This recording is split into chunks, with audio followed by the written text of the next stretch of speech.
without a genius mind. That's not possible. But a world without philosophy, that's not possible. That's not possible.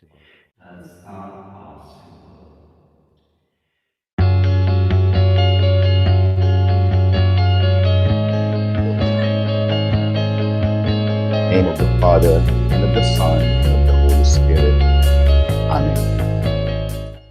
Saan mang panig ng Quezon, kung nais ng panauhin na makalapit ka agad ang loob sa mga binatngan, kailangan niya magsama ng isang taga rito na magsisilbing tulay ng unang.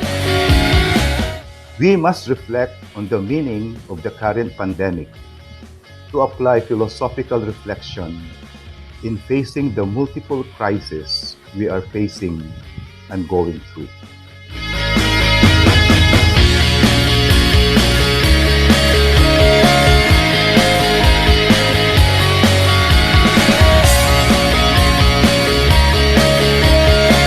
Freedom for him is something that is dynamic. Freedom is something that can contribute to the empowerment of people and to the development of society.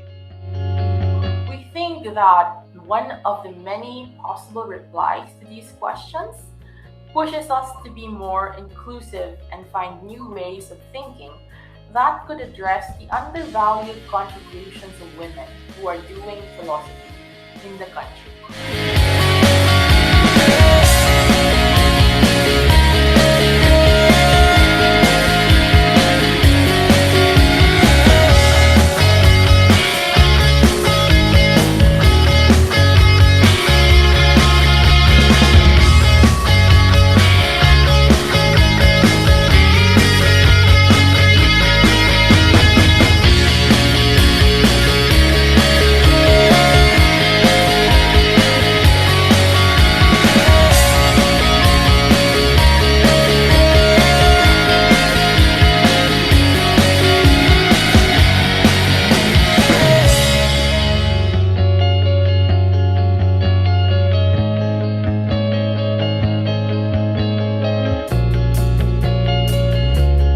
Like Sinisa did, despite his limited resources.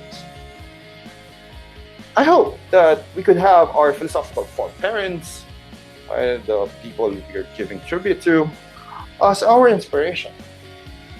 Pero nakakalimutan yung aspekto ng pakikinig. Okay? Yung aspekto ng pagiging bukas sa isipang hindi nakasulat.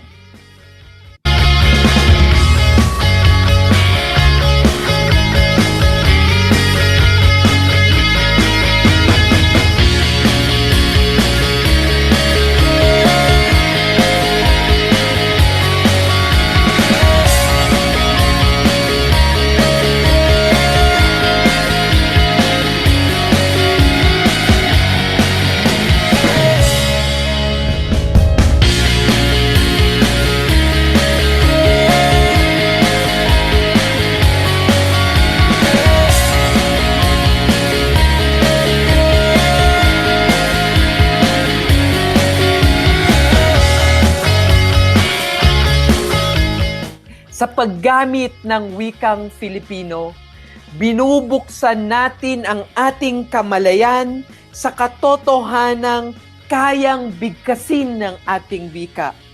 Sabay rin nating natutuklasan ang mga aspeto ng totoo na hindi nito kayang bigkasin. If the banner of phenomenology is that philosophy must be grounded in, move within, and impinge upon human lived experience, somehow all of these insights, why this is important to Doc Reyes, is also seen in the way that he goes through all of his mundane tasks according to the testimony of his own children.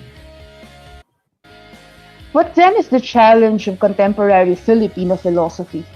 My answer is simple. So keep on going. To resist the temptation of slithering back to the ways of idleness and mediocrity, to develop the stalwart spirit that bears distinct beyond the scope of the popular conception. In one word, to philosophize.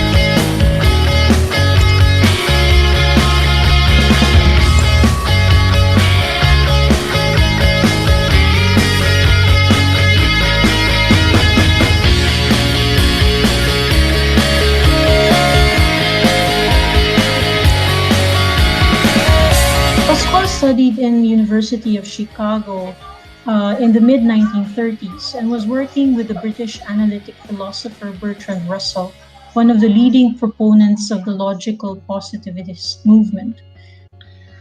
Sa uli ay marahil tama si Pilosopong Tasyo, di lahat ay natutulog sa madilim na gabi ng bayang ito. Dahil may mga nag-iisip at nandyan si Emerita Quito. Isa siya sa mga nag-iisip ng panahong marami ang mga natutulog. So, and with this, okay, Dr. Repaldo, still, okay, I still consider him, okay, as the Filipino philosopher at the margins. It's because there are only few philosophers who recognize his great contribution in our endeavor.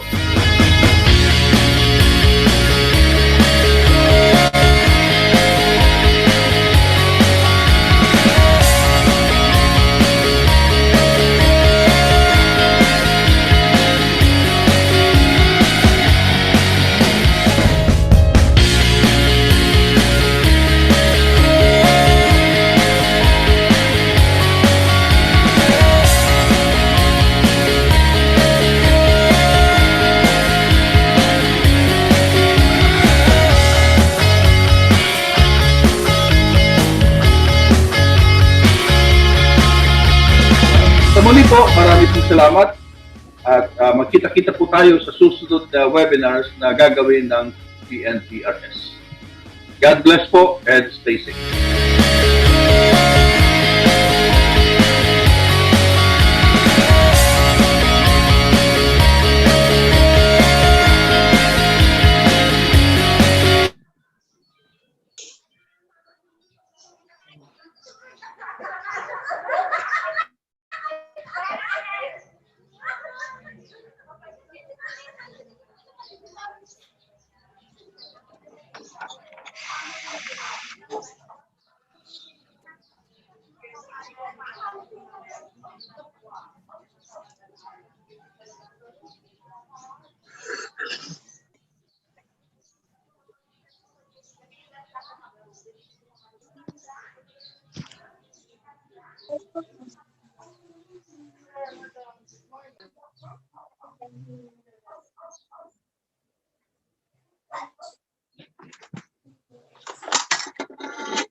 Are leaders, change makers.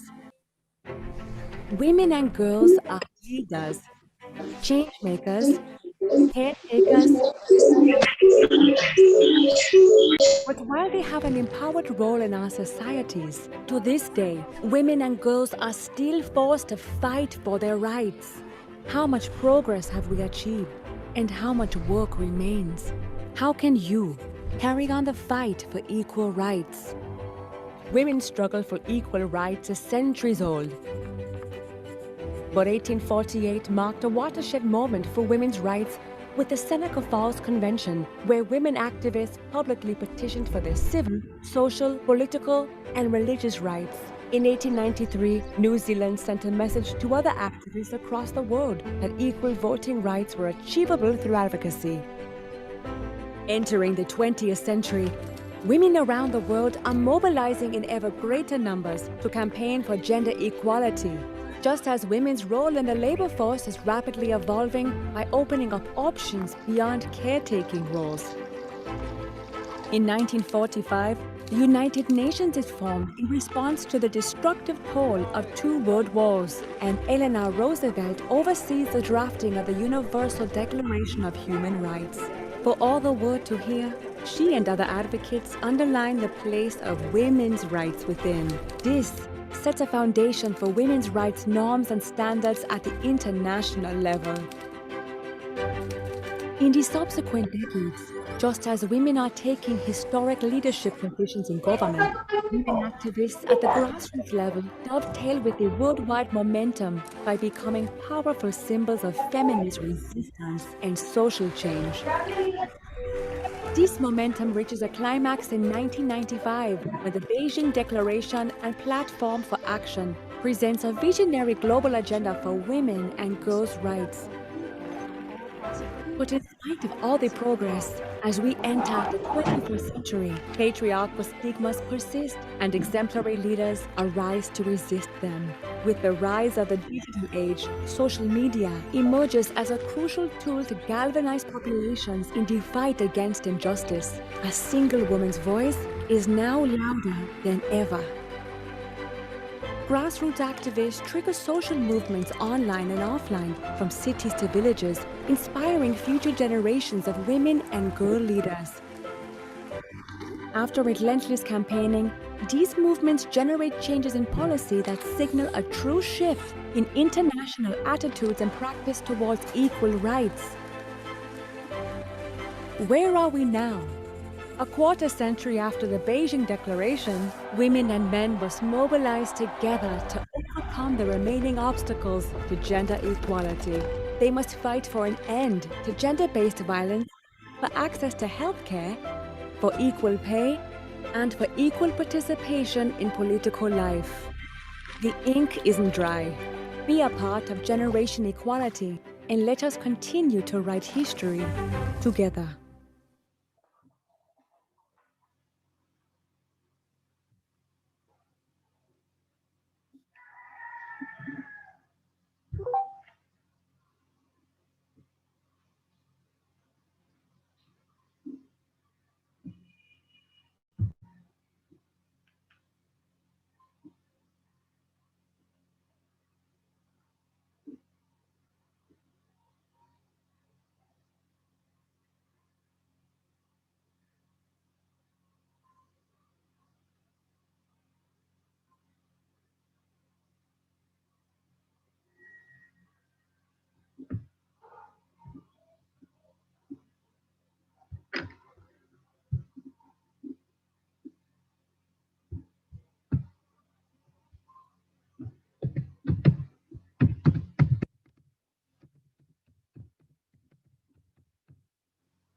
Good morning to our research speaker, to the university officials, faculty members and students of the Philippine Normal University, to the board and members of the Philosophical Association of the Philippines, to the board of the Pathway Center for Lifelong Learning Incorporated, participants from all over the Philippines.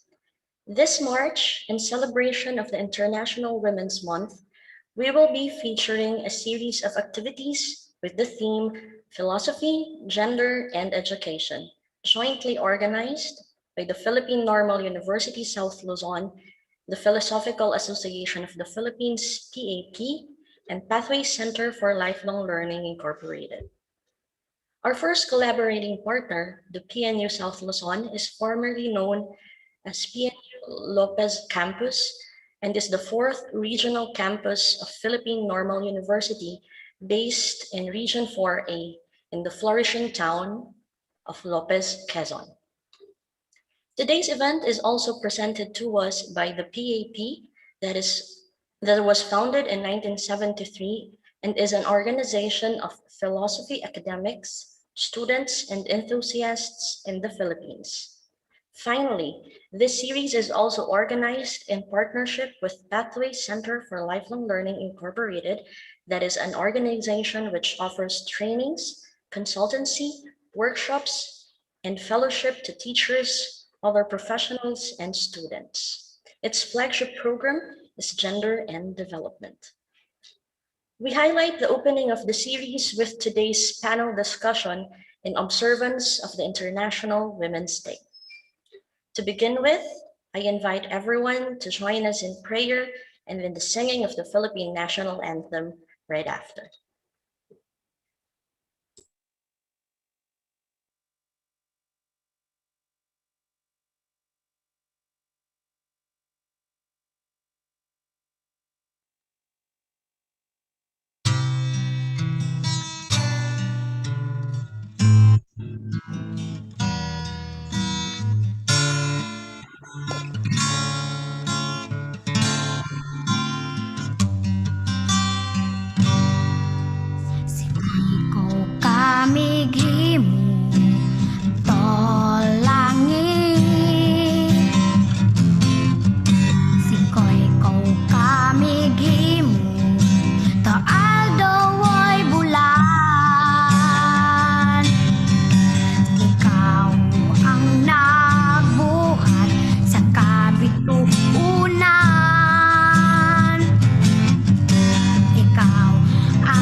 أعوذ بالله من الشيطان الرجيم بسم الله الرحمن الرحيم فقال ربكم ادعوني أستجب لكم آمين يا رب العالمين الحمد لله رب العالمين الرحمن الرحيم مالك يوم الدين إياك نعبد وإياك نستعين اهدنا الصراط المستقيم صراط الذين أنعمت عليهم غير المغضوب عليهم ولا الضالين آمين اللهم اجمع شامل المسلمين والكريستيان والأمم في مدينة دباو وسلم دائما مجتمعنا هذا بالسلم والأمن والتقدم في بلدنا هذا آمين يا رب العالمين ربنا لا تزغ قلوبنا بعد إذ هديتنا وهب لنا من لدنك رحمة إنك أنت الوهاب ربنا إنك أنت الوهاب ربنا آتنا في الدنيا حسنة وفي الآخرة حسنة وقنا عذاب النار وصلى الله على خير خلقه سيدنا محمد وعلى آله وصحبه وسلم سبحان ربك رب العزة عما يصفون وسلام على المرسلين والحمد لله رب العالمين آمين يا رب العالمين.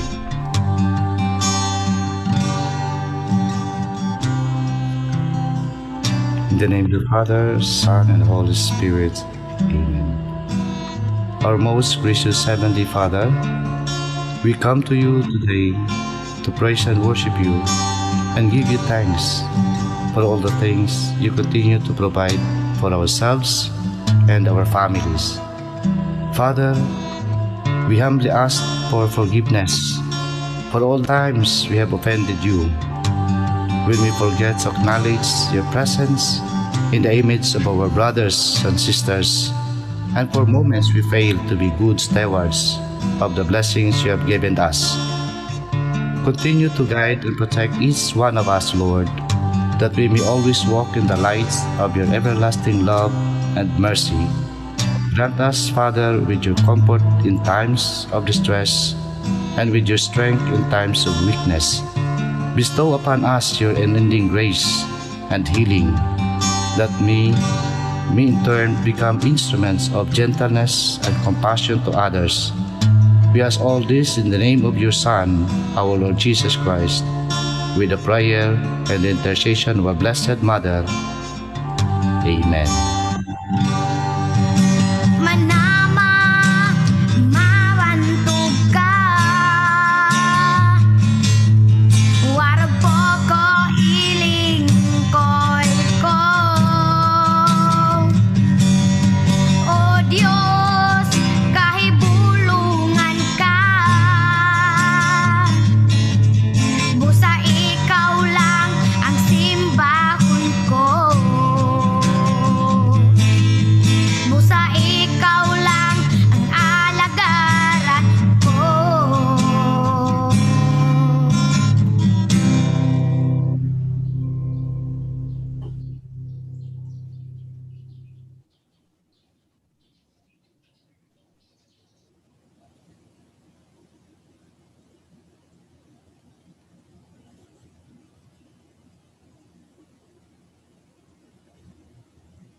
Noon pa man, malaki na ang naging bahagi ng mga kababaihan sa lipunang Pilipino.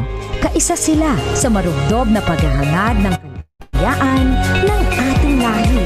Kabilang sila sa paglinang ng ating makulay na sining at mayamang kultura. Kasapi sila sa pagtataguyod ng mga adhikain ng kapwa mamamayan at sa pagtugon sa Members mga of the Philosophical pangangailangan Association ng of the lipunan. Philippines, Katuwang to sila the faculty sa and staff pagtuklas of sa PNU mga South larangan Luzon, ng agham to the at students, medisina. Kapanalig sila sa pagpapairal ng batas, karapatan at katarungan para sa lahat. Kabahagi sila sa paglilingkod sa bayan at sa pagpapanatili ng demokrasyang Pilipino. Sa paglipas ng panahon, hindi nagmaliw ang kanilang pag-ibig sa ating inang bayan. Mga kababayan, ito ang alay ng mga kababaihang Pilipino para sa bayan. Tumayo po tayong lahat at sabay-sabay nating awitin ang pambansang awit ng Pilipinas. Ayang pag-ibig, sa silangan, anak ng puso, sa dibdib mo'y buhay. Lupang hinirang, dulatan ng pag-ibig, sa magdulong. Sa singer at sa langit mong bakal, may ginatang awit sa paglayang minamahal. Ang isang patawad mo'y tagumpay na nagdidinig, ang inuwing araw na kailan pa may madidinig. Lumang araw ng malhati pagsika, buhay ay langit sa piling mo. Ang higaya ng magpay makakamit, ang mamatay ng dahil sa'yo.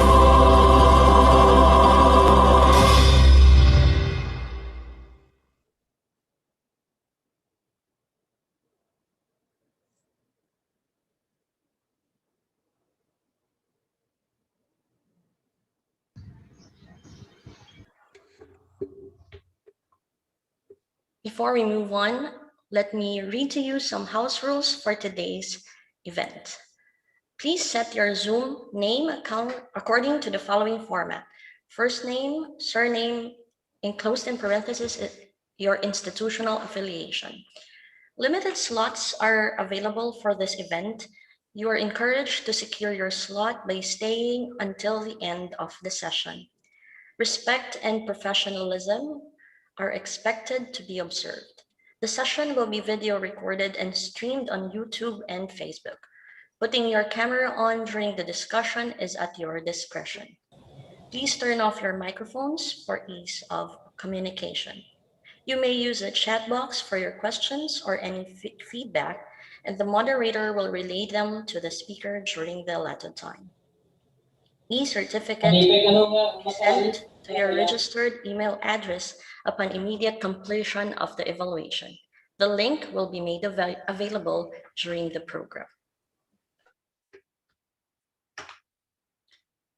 To formally welcome us to this session, I would like to call on the Executive Director and Provost of the Philippine Normal University, South Luzon, Dr. Roel V. Avila. Sir. Thank you very much.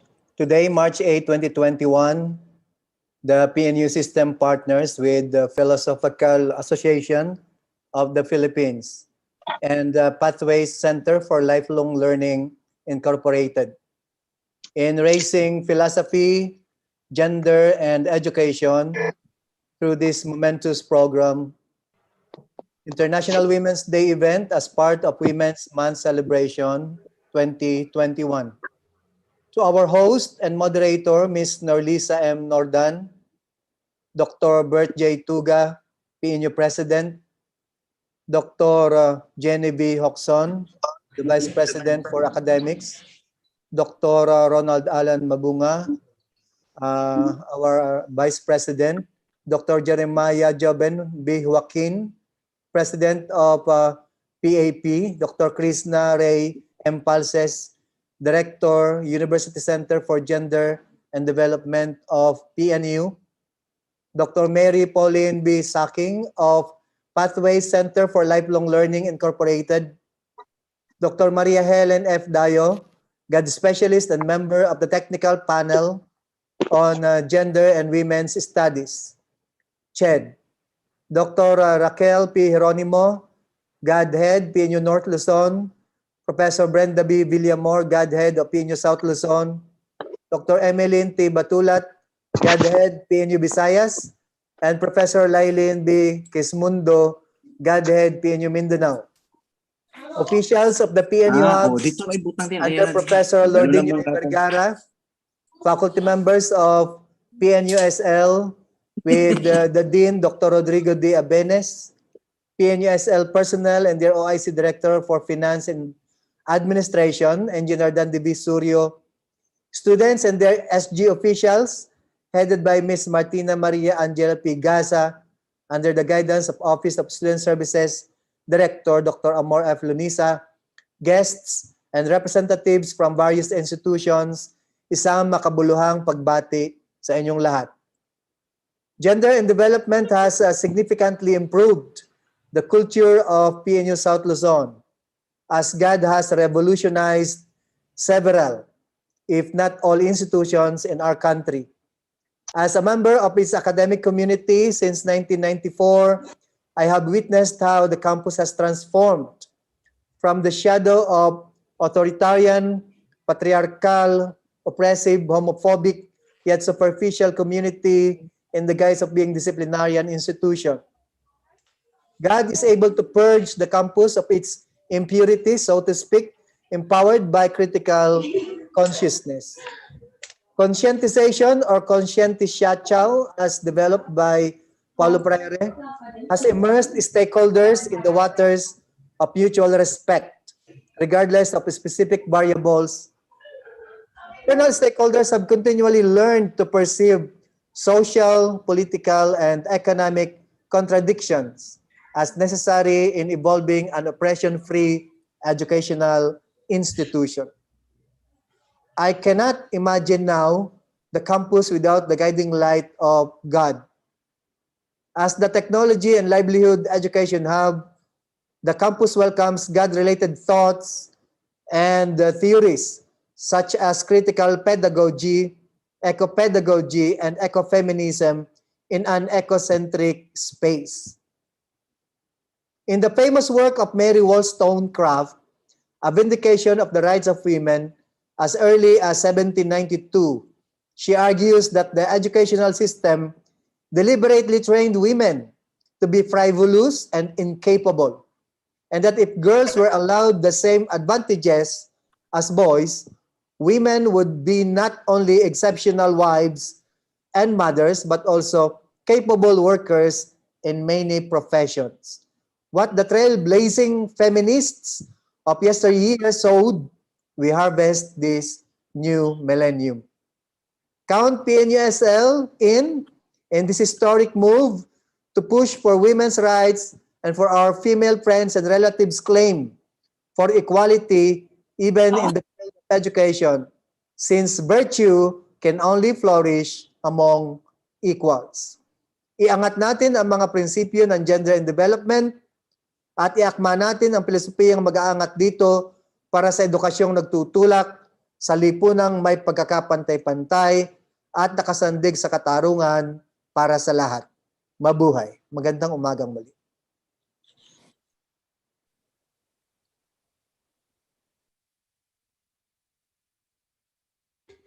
Thank you, Dr. Avila. At this point, let us listen to the PNU President, Dr. Bert Tuga, for his message.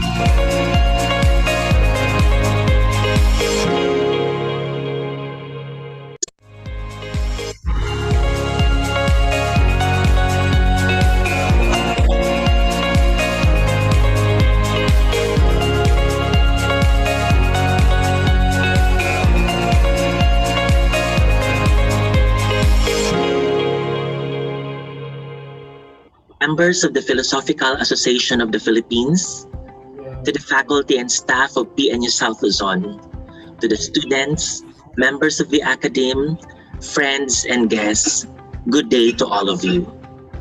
It is an honor to welcome you here today in this panel discussion on philosophy, gender, and education, organized by the Philosophical Association of the Philippines in collaboration with the Philippine Normal University South Luzon and Pathway Center for Lifelong Learning Incorporated. One is not born, but rather becomes a woman. This is a line in Simone de Beauvoir's The Second Sex that pioneered women's studies and focused on the societal roles of gender. And up to this day, this line still offers an insightful view about how our gender identities affect how we interact and relate with others.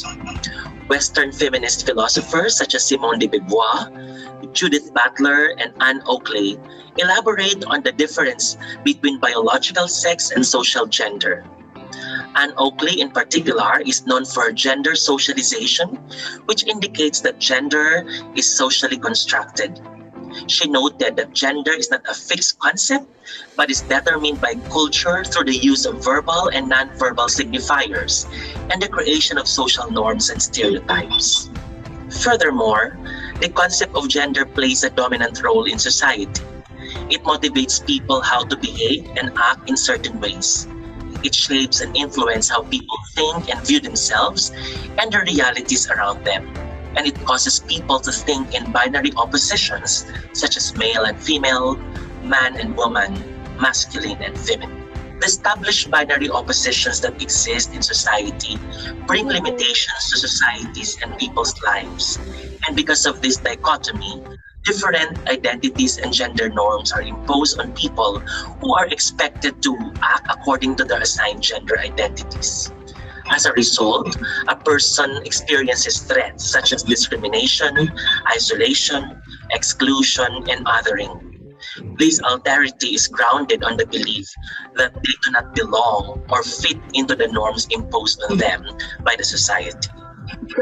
Alterity based on gender leaves the majority of the population outside the trajectory of education. And as a result, this exclusion not only makes the world more unjust, but also less secure. The interplay between education and gender is closely linked as education creates possibilities and opportunities for human flourishing.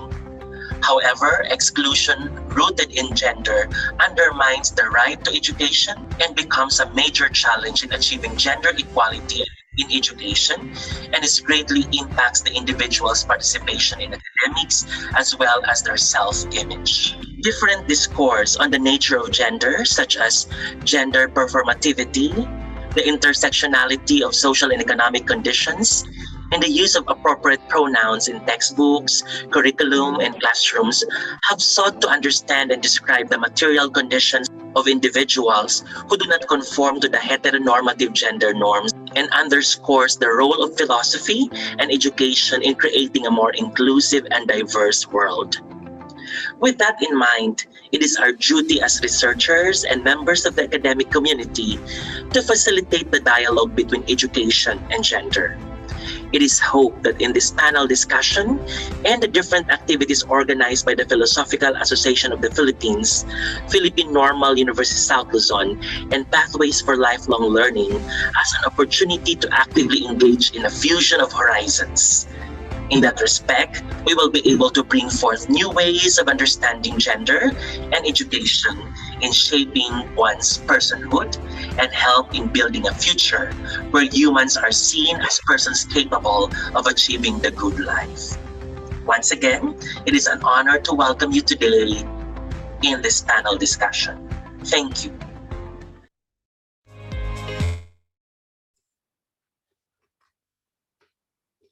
Thank you, President Tuga.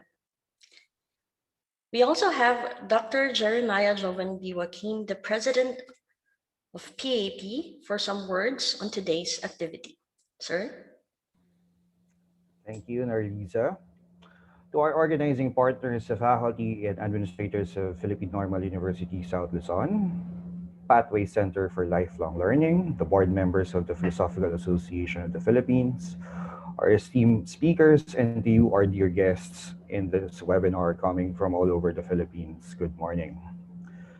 Today marks the opening of the PAP celebration of Women's Month with the theme Philosophy, Gender, and Education. One of the main thrusts of our philosophical association is to promote inclusivity in the discipline that we all care and love. That is, we envision that philosophy in the Philippines is open to everyone, be it in terms of race, gender, religious beliefs, or social standing.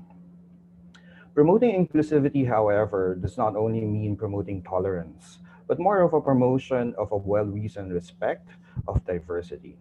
That each and every one of us has a unique point of view to contribute in all types of philosophical discourse.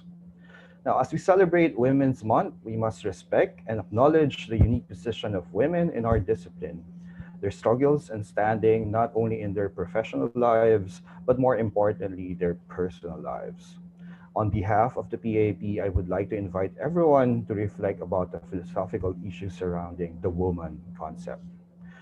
Now, also, let me take this opportunity to announce the winner of the Claro Arsenisa Logic Prize, Vladimir Kevin Bumatay from University of the Philippines, Baguio. Now, allow me to read the certificate first. So the PAP proudly presents the Claro Arsenisa Logic Prize to Mr. Vladimir Kevin D. Bumatay for his outstanding essay entitled Formalizing Induction, a Defense, that was presented at the first PAP World Logic Right Shop last January 14, 2021. Signed by yours truly, JJ Joaquin, President of the PAP. Now, Mr. Vladimir Bumatay will receive the 5,000 peso essay prize for this one.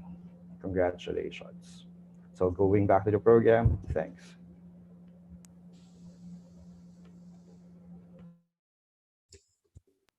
Thank you, Dr. Joaquin, and congratulations to our winner. Moving on, I would like to call on Dr. Krishna Ray Blases, the Director of the University Center for Gender and Development, PNU, for a message.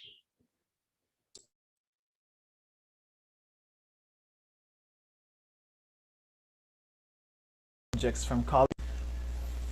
The first time that the PAP and PNU partnered was the year when CHED removed philosophy subjects from colleges and universities. It was a very difficult time for philosophy professors and students because it would mean lesser options. It's a confinement of employment in a national scale. That first partnership happened during a challenging phase, but both PAP and PNU were stronger. Because of that, we both fought hard and lost what we can't win, but succeeded where we can. We fought together despite such difficult times.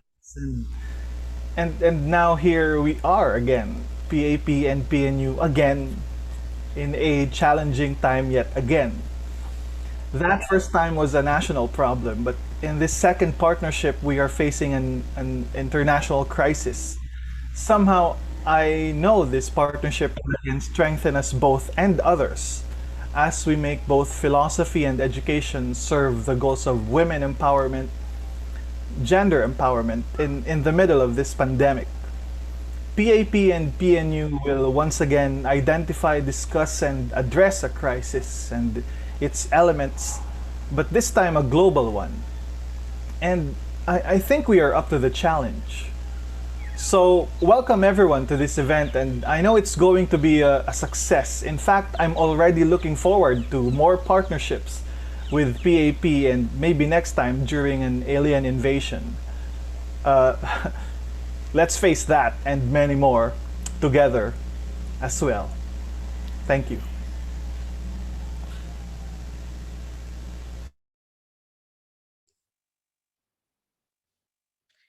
Thank you, Dr. Balses.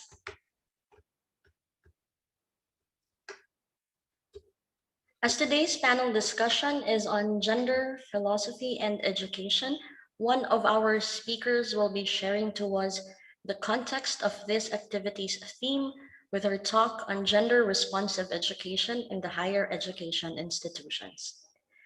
She obtained her bachelor's and master's degree in nursing from St. Mary's University. She also finished her doctorate in educational administration at Pamantasan ng Lungsod ng Maynila and is currently pursuing a graduate degree in bioethics at the University of the Philippines, Manila. She was the Assistant Dean of the Office of Student Development and Services and was also the Assistant Vice President for Academic Affairs, both at Pamantasan ng Lungsod ng Maynila. She is the CEO of Pathway Center for Lifelong Learning Incorporated, and among her areas of interest are health education and youth empowerment, programs and projects of which are integrated with gender advocacy, such as the conception of Pathways, whose flagship program is on gender and development. At present, she is an associate professor at the College of Nursing of the Manila Taytana Colleges. Let us welcome Dr. Mary Pauline V. Sacking.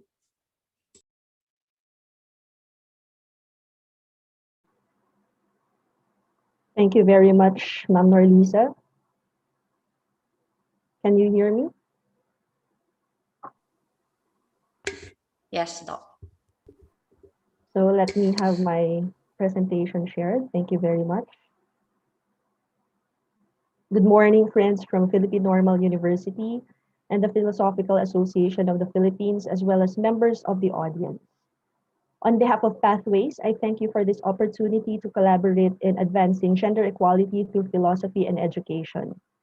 Indeed, it is through this kind of collaboration, it is through making this kind of collaboration possible that we can become instruments to educate and re-educate our circles on their roles in genuinely achieving gender equality. Okay, next. The issue of gender inequality has been a subject of discussion in history, arguably tracing its first inklings 8,000 years ago during the Neolithic Age. This issue locates woman's biology and the role the society assigns to the woman and man as the root root cause perpetuating, among others, oppression, discrimination, and violence. Early responses to battle against these sorts of gender-related problems were movements initiated by women in history, bringing about feminism. Next. Feminism, which initially began as a response to gender inequality primarily in social and political concerns, matured in stages where the first wave, second wave, and third wave comprised its commencement. Next. The first wave feminism concerned itself with matters pertaining to women's right to suffrage, equal status for men and women as citizens, equality in rights to education, citizenship, and property. In England, Mary Wollstonecraft wrote A Vindication of the Rights of Woman in 1792, previous slide please, in which she demanded equality and better education for women and made the first sustained critique of the social system which regulated women to an inferior position. In the early 19th century, a small group of middle-class women in the United Kingdom began to call for better education, improved legal rights, especially within marriage, employment opportunities, and the right to vote. Equal rights feminism was given theoretical justification by John Stuart Mill, who wrote The Subjection of Women in 1869, which was partly influenced by his wife Harriet Taylor. From the 1850s onwards, the campaign for equal rights for women became focused on winning the right to vote, and the suffragist movements appeared in New Zealand, Germany, Poland, Austria, and Sweden. Next, please. The second wave feminism that prevailed focused on the physical and psychological differences between women and men. Some feminists criticized traditional psychoanalysis, notably the work of Sigmund Freud, for assuming that all people are or should be like men.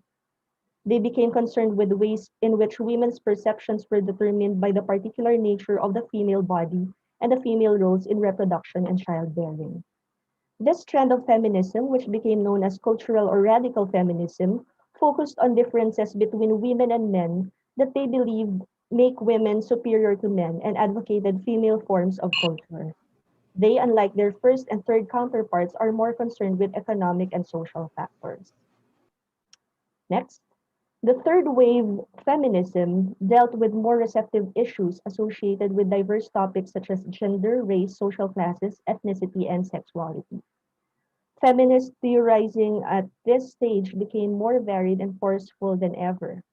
For example, Andrea Dworkin, a radical feminist writer in her book Pornography, Men Possessing Women in 1981, points against the dominating and violent aspects of pornography, while Carol Gilligan, a Harvard psychologist in her celebrated book In a Different Voice, Psychological Theory and Women's Development in 1982, returned to the debates regarding the essential gender differences. Around the same time, Rian Asher in The Chalice and Blade in 1987 rejuvenated the importance of maternity to feminism. Much has been said that third waivers are much less likely to use homogeneous category woman and have a more sophisticated understanding of differences between women that produce fluid and contradictory identities. Third waivers adopt a plethora of cultural practices in contrast to second wave feminist interests in the crude weight of economic or political inequality.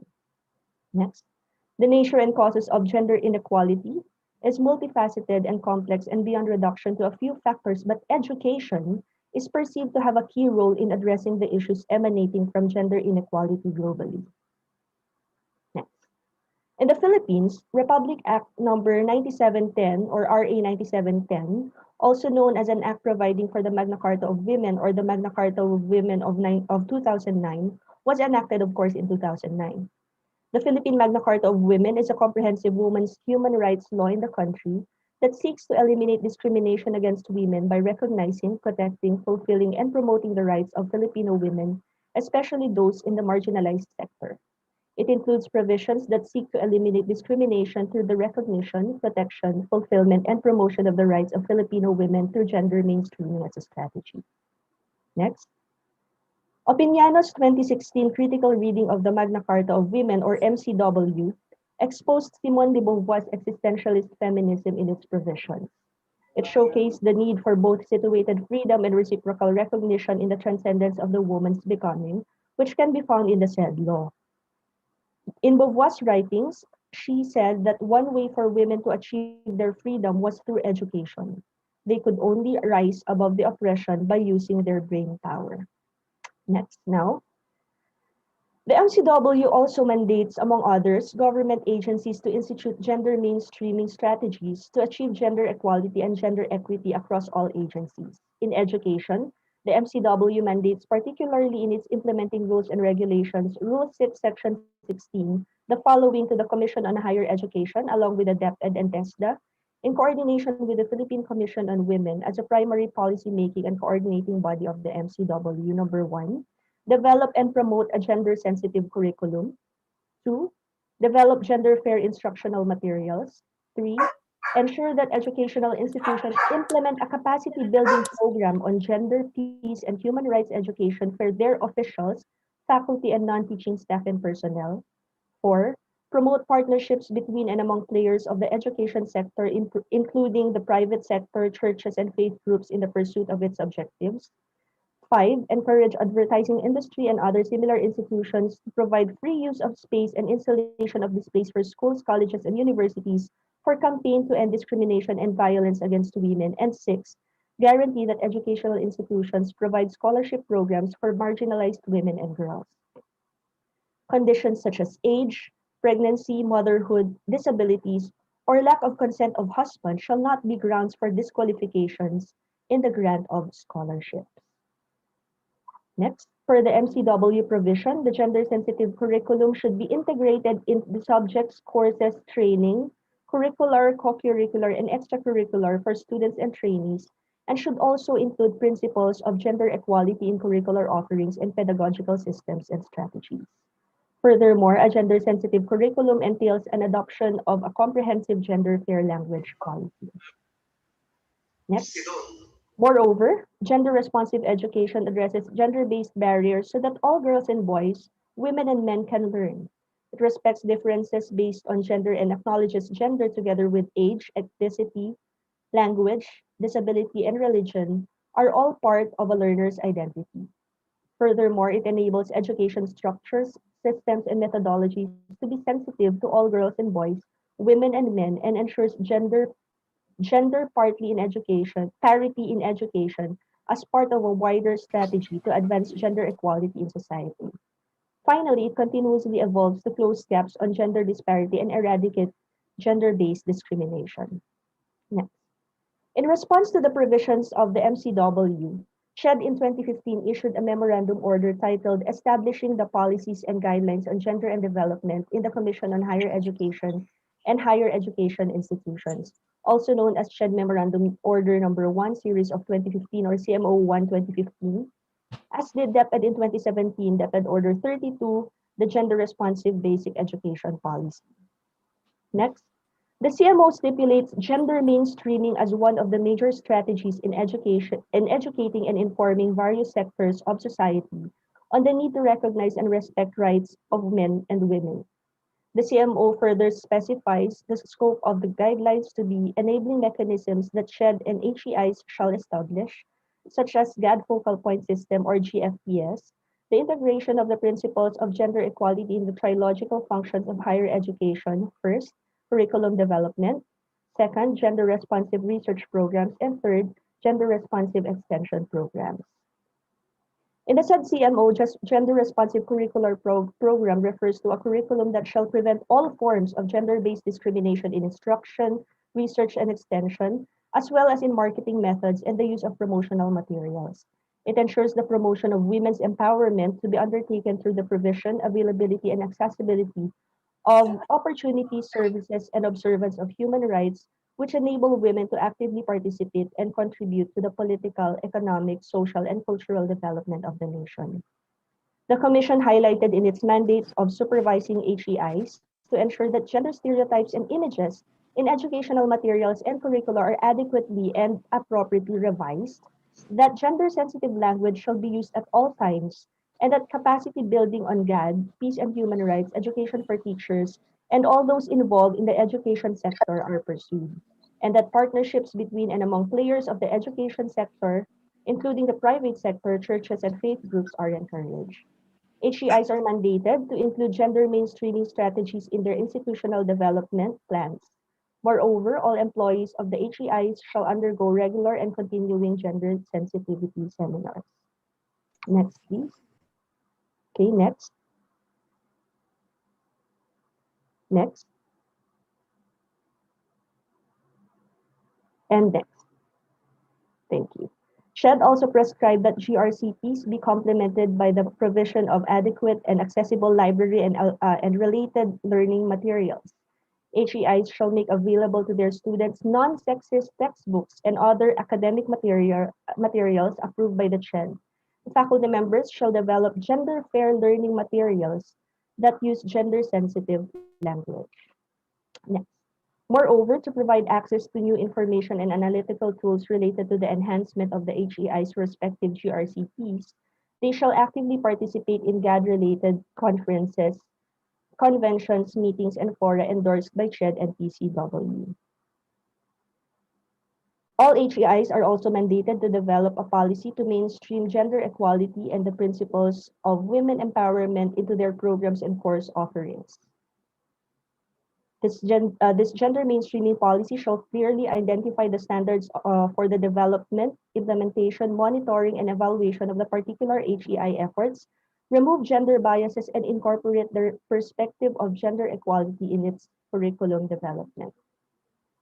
Next. While the GRCPs are linked with the strengthening of the curricula's role in addressing gender-related issues in education in promoting among the HEIs the need to realign its program standards with the mandates of the issuance, the areas of research and extension programs are also considered equally important in the realization of the goals of gender-responsive education. Okay, next. Policies, standards, and guidelines issued by CHED, such as that provided in CMO 78-2017, this may sound familiar to most of you, provide ample space to innovate in the curriculum in line with the assessment of how best to achieve learning outcomes in their particular context and their respective missions. Moreover, in CMO 1-2015, it is stated that the HEIs shall initiate the review of their respective PSGs to determine compliance with the CEDAW, BFPA, and MCW.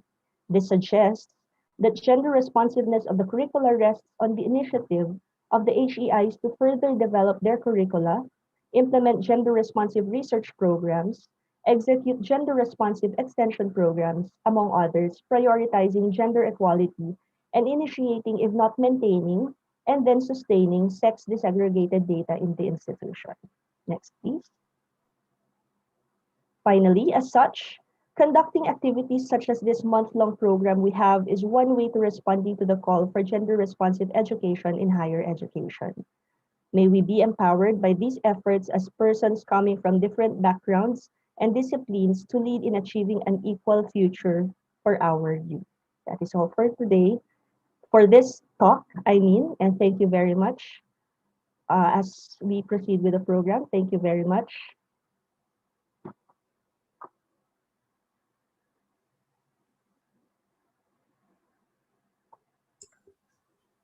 Thank you, Dr. Safin, for that comprehensive situational.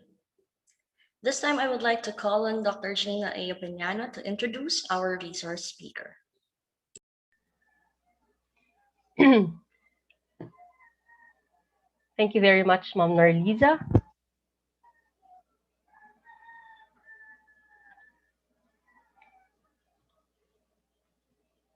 A pleasant International Women's Day to all men and women who continue to be part of the fight for gender equality.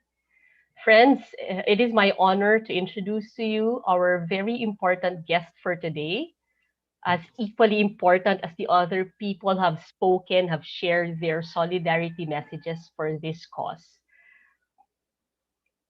Our keynote speaker is an anthropologist and a GAD specialist. She has degrees in agricultural economics obtained from the University of the Philippines, Los Baños, and master's degree in development studies at the Institute of Social Studies at The Hague, the Netherlands. She obtained her PhD in anthropology at the University of the Philippines, Diliman, through a Philippine Council for Agriculture, Aquatic, and Natural Resources Research and Development, Department of Science and Technology Scholarship, where she worked on her dissertation about gender and cultural understanding of environmental economics. She was trained in rural research and rural policy at the Institute of Development Studies at the University of Sussex, Brighton, England. She is known for her interdisciplinary engagement in gender and women's studies, water governance, climate change, and food security and sovereignty, some research works of which have been published in national and international journals. Our speaker is part of various local and international women organizations, such as the International Association of Feminist Economics, Women Organizing for Agriculture and Natural Resources, among others, and was also the former president of the Women's Studies Association of the Philippines. Furthermore, she is a regular member of the National Research Council of the Philippines, a member of the Technical Panel on Gender and Women's Studies of the Commission on Higher Education since 2015, and an accredited member of the National Gender Research Program of the Philippine Commission on Women. Friends, ladies and gentlemen, our resource speaker will share with us today her insights on gender equality in the higher education. Let us all welcome Dr. Maria Helen F. Dayo. Hi, good morning. I would like to request for my video to open. Since it is stated here, you can't start your video because the host has stopped it. May I request the host to open it? Okay.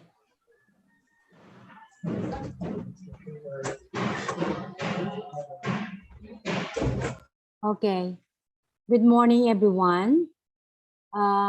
May I request? Okay na ba yun? Okay.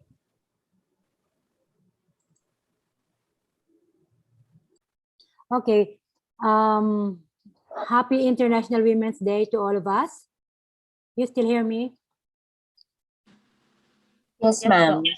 Okay. Maligayang pagbati sa mga kababaihan at sa mga kalalakihan. Ang araw na ito ay inuudyat na maging isang Women's International Day para sa mga kasaysayan na ibinahagi na sa atin ni Dr. Sake. I am tasked to present to you the gender equality in higher education. So I am sharing with you some of my insights and understanding of gender equality in higher education. So our topic is simply described as towards gender equality in higher education institution in the Philippines. Actually, this is my attempt is really to promote gender sensitive culture in our academic and research and innovation systems in the light of the global challenges that we are confronting now, beginning 2019. And I would like to share with you some of the relevant laws and conventions that has been adopted to promote gender equality in education. Some of these had been discussed by Dr. Sake, so I will be run through it very quickly. The CEDAW, or the Convention on the Elimination of All Forms of Discrimination, was adopted in 1979 by UN General Assembly. Specifically, it means to be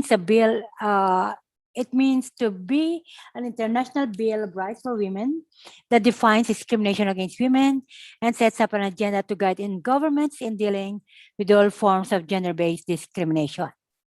By signing this treaty, states commit to pass enabling laws, policies, programs, and services.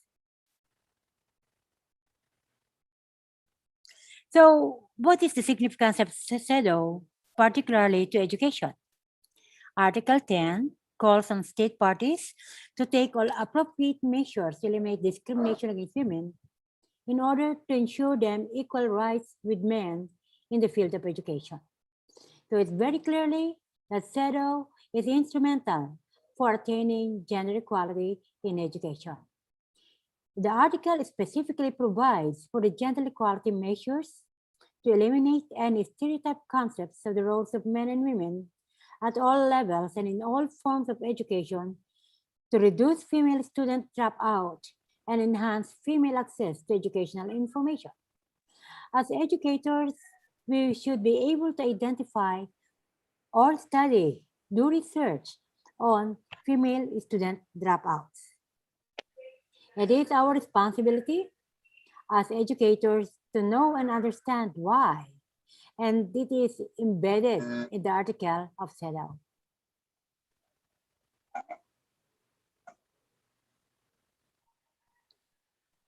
So in the Philippines, we have an enabling law which was signed in 2009, and this is more popularly known as RA 9710 or the Magna Carta of Women. Section 4, Chapter 4, Section 13 provides the equal access and elimination of discrimination in education, scholarships, and training.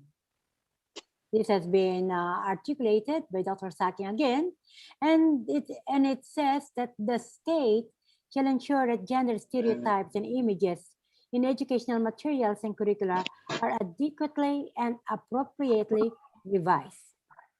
So we've been part of the crafting and the review of RA 9710, and it took us 13 years to move the law, the act into a law, and it took us 13 years. Imagine that when we were working on RA 9710, because there are some, sabi nga natin, is something na nasa language na dapat nating ayusin. So it is Chapter 4, Section 13 also directs the use of gender-sensitive languages at all times.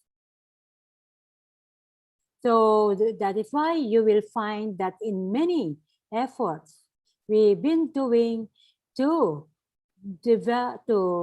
establish gender fair language in all forms of communication.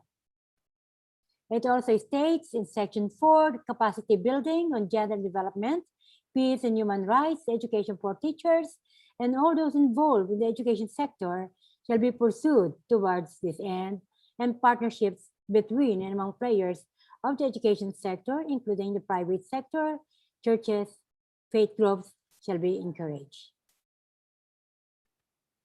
So since 2010, CHED has been pursuing for the agenda to mainstream gender and development in HAIs. As a matter of fact, we began what we call the CHED Summit on gender mainstreaming in 2011. And there was a covenant signed by all state colleges and universities, and also HAIs, to sign this covenant of pursuing gender mainstreaming in education. CHED has also issued several landmark policy statements and documents to ensure that gender issues are addressed. In 2015, CHED issued Memorandum Order Number 1, Series of 2015, or what we call establishing the policies and guidelines on gender and development in CHED and HAIs. So it took us, as members of the technical panel, and even before we became members of the technical panel, we worked on gender mainstreaming in education sector, specifically in higher education sector, and we conducted several consultations at walang tigil na pagtatrabaho upang masiayos natin, at ito nga inianak. CHED gave birth to Memorandum Order 01, Series of 2015. In 2017, CHED gathered 10 Asian member states to discuss the challenges of integrating gender equality in higher education. And I think it is my responsibility as part of this plan. What has come out of this member states discussion on gender equality in higher education? In our statement, we therefore says that the mainstreaming of gender equality principles and approaches in higher education is the strategy that will ensure a more inclusive production of knowledge, formation of character, and community engagement of each ASEAN member states. And it was stated, and I would like to emphasize, that the greatest asset are its human capital. And when we talk about this human capital, we actually have education in mind, that education is the key. Gender equality is the key to respond to the formation and inclusive production of knowledge. Further, there are several items that we agreed on, that the ASEAN members shall develop or establish gender-responsive policies, governance, and management mechanisms, gender-responsive programs and curriculum, gender-responsive research and publication, gender-responsive extension programs, gender-responsive faculty, employee, and student services. Why we did come out with this is that all ASEAN country representative during the 2017 ASEAN meeting, each country representatives presented their gender and development programs. However, there are varying degrees of gender responsiveness because, for example, in Thailand, higher education is in the Ministry of Education and Social Work. It has a different structure as we have here in the Philippines. In Vietnam as well, and also in Cambodia, Indonesia, and other countries that participated. So therefore, this program has been stalled for a while because of the changes in governance. And then in that particular gathering, these are the possible areas of cooperation, which included regional conferences and meetings. The first to host the regional conference and meet was Vietnam. However, due to some changes happening around us, it was postponed, but we are still communicating with them. Sharing of best practices in academic policies, programs and standards, and quality assurance, curricular offerings and training programs. The Philippines will host this particular meeting, and this will be co-hosted, I guess, by Malaysia. Faculty and student exchange has been initially laid out, but is still on hold. But we are still positive about this, that it will happen soon. Sharing of academic resources such as access to libraries and digital materials. So these are the areas of cooperation among Asian countries, which was signed on November 28, 2017 in the city of Manila. There are a lot of learnings that were arrived at during that conference, because it illustrates the varying degree of similarities and dissimilarities in terms of gender mainstreaming. And CHED is proud to claim that the Philippine Commission on Higher Education is the one ahead of all other state ASEAN countries. So, but before that, at the global scene, I would like to emphasize that the UN Sustainable Development Goals has got something to do with the sustenance and pursuing of our programs. 2015 Sustainable Development has 17 SDGs, But I would like to focus on goal 4, which is ensure inclusive and equitable quality education and promote lifelong learning opportunities for all. It has 10 targets, and goal 5 is about achieve gender equality and empower all women and girls, which has 6 targets. So what does SDG 4 mean? It aims that by 2013, ensure equal access for all women and men to affordable and quality technical, vocational, and tertiary education, including university. So if we are going to pursue SDG 4.3 as a target, we should have laid the framework and the structure for affordable, quality technical, vocational, and tertiary education. So 4.8 says that build and upgrade education facilities that are child, disability, and gender sensitive and provide safe, non-violent, inclusive, and effective learning environments for all. So maybe some of you are already laying the groundwork for attaining 4.8.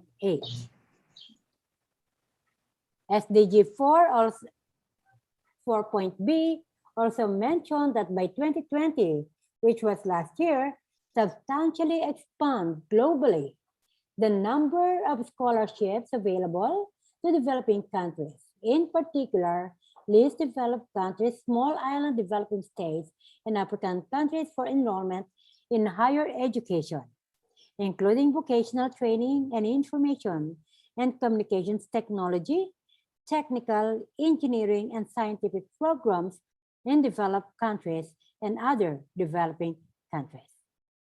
So, have we attained this? Have we initiated this? 4.c by 2030, it aims that by 2030, substantially increase the supply of qualified teachers, including through international cooperation for teacher training in developing countries, especially less developed countries and small island developing states. So if SDG 4 states this, then what are we doing?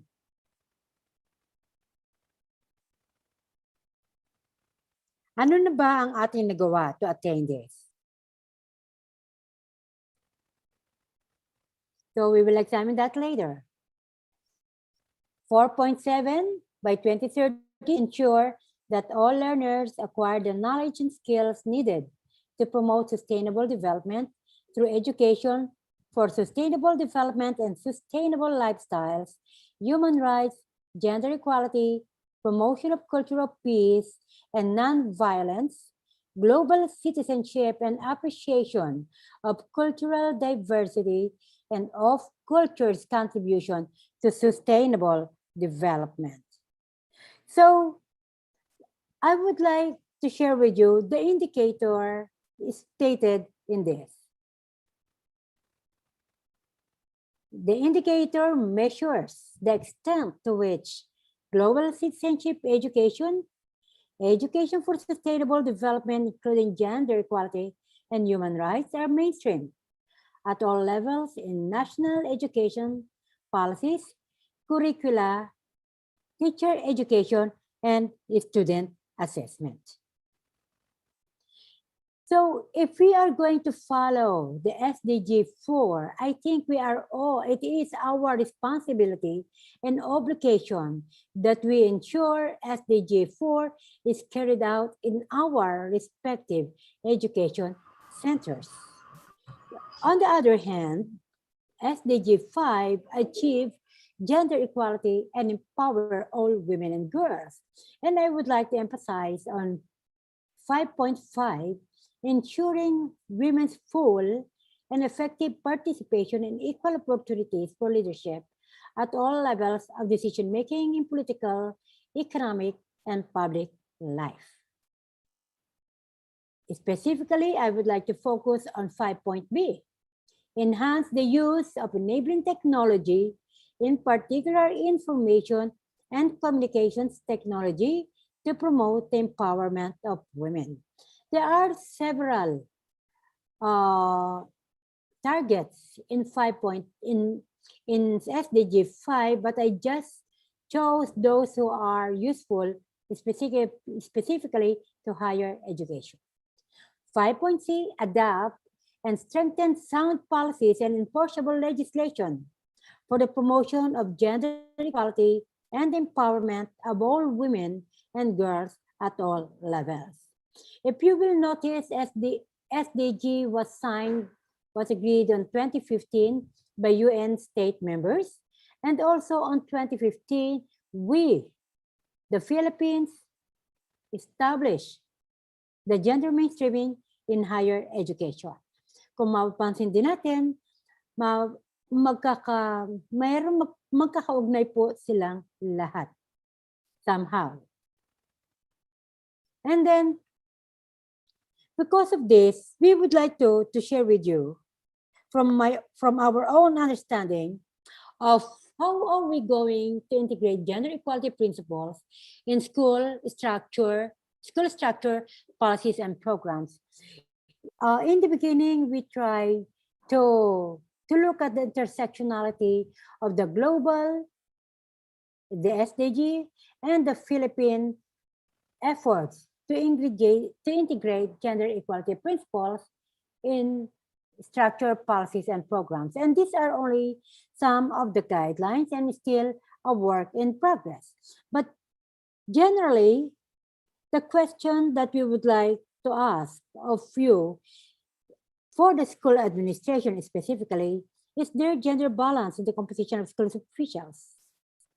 Maybe some of us will be able to look at the structure, the decision-making body, the structure, who compose our school decision-making group or sector. Is there gender balance? Are school officials aware of international instruments, laws, administrative orders, and standards to prevent gender-based discriminatory practices? And what are these discriminatory practices? So what we have in mind is that to ask our school officials if there are laws, directives, memorandum for your specific schools. For example, the creation of Office of Anti-Sexual Harassment, gender audit, do you do that?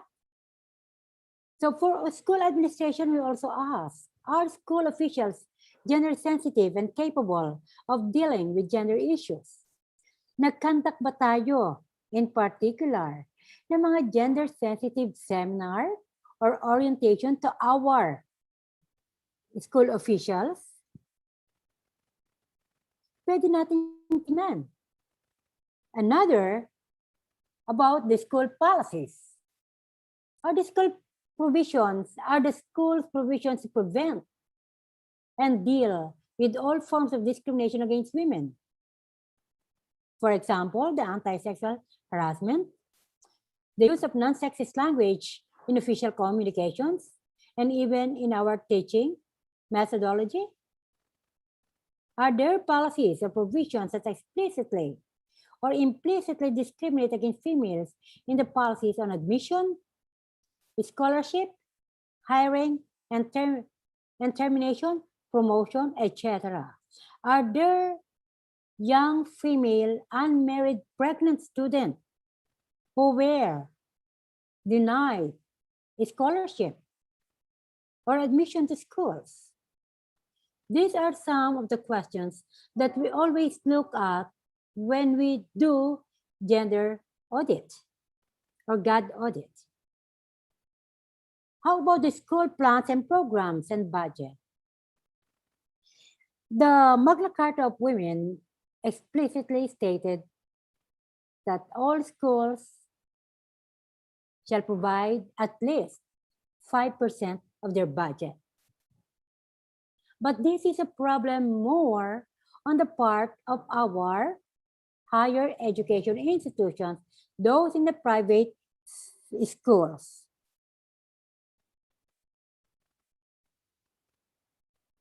So the question is, do the strategic and annual plans of the school provide activities for the promotion of gender equalities and the elimination of all forms of gender-based discrimination?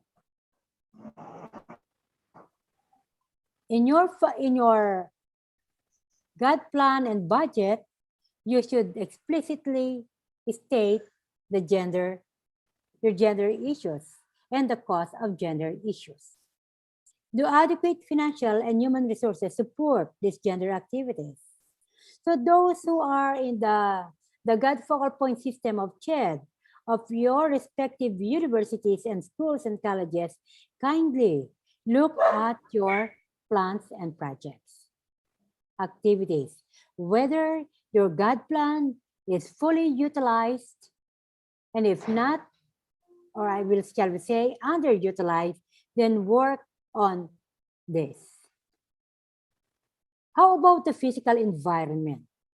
Is the school campus safe and secured, especially for female students and employees? Translated into action. May kasapatan ba ang ilaw paggabi? Ang mga kwarto ba ninyo ay walang bintana? Ang mga pintuan ba ng ating classroom, gayon din ang opisina ng ating faculty at researchers ay may glass o kita ang nasa loob? These are some of the doable things that we can perform to address the issue. Are there adequate measures to respond to security and safety issues? May pulis ba?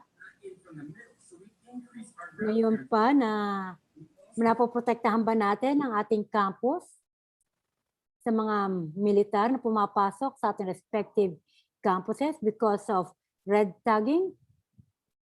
This is also part of it.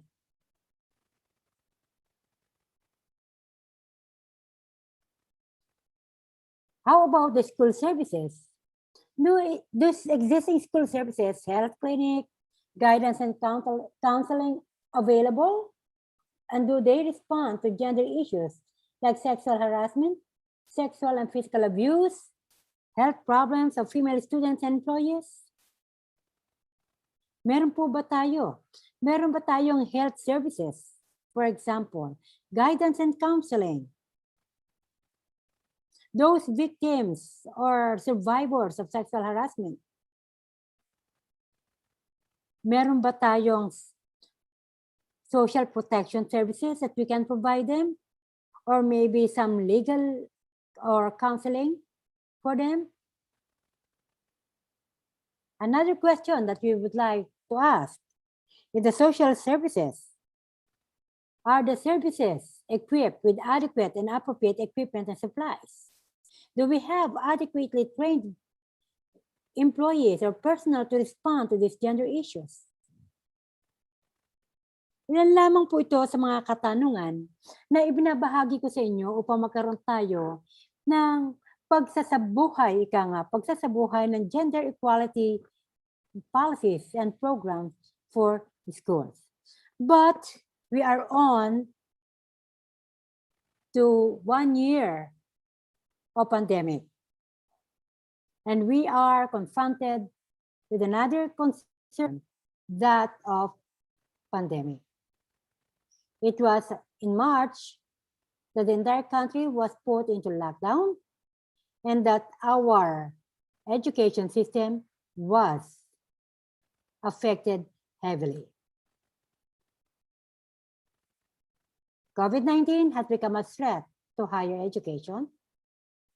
And the SDG report of 2020 has provided this information. Inclusive and equitable quality education was too slow. And according to the report, over 200 million children will still be out of school in 2030. In other words, malaki pa pong ganapin ang dapat nating sagutin.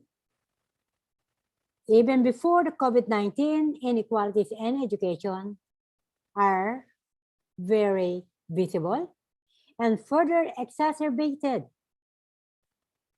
by COVID-19.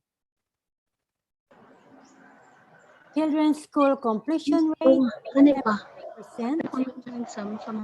Di po na ako na mapawag.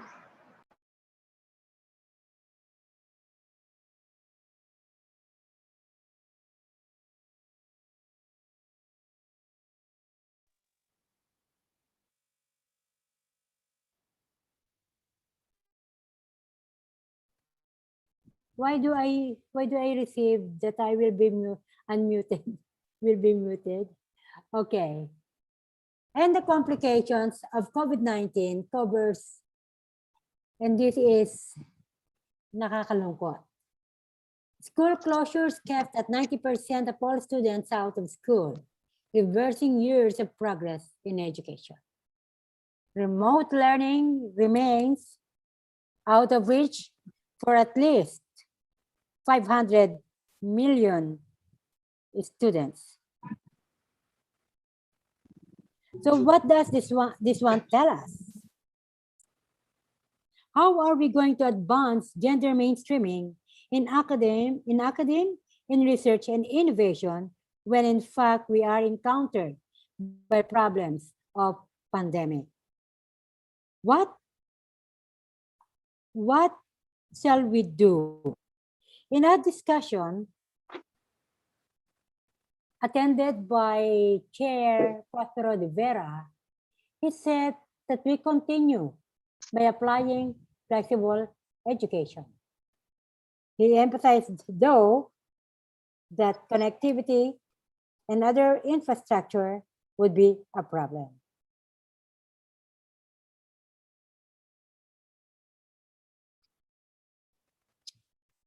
So in that, okay. In that respect, gender equality, empowerment of all women and girls are still a long way to go. It remains unreached. Women are still unrepresented, especially in leadership roles.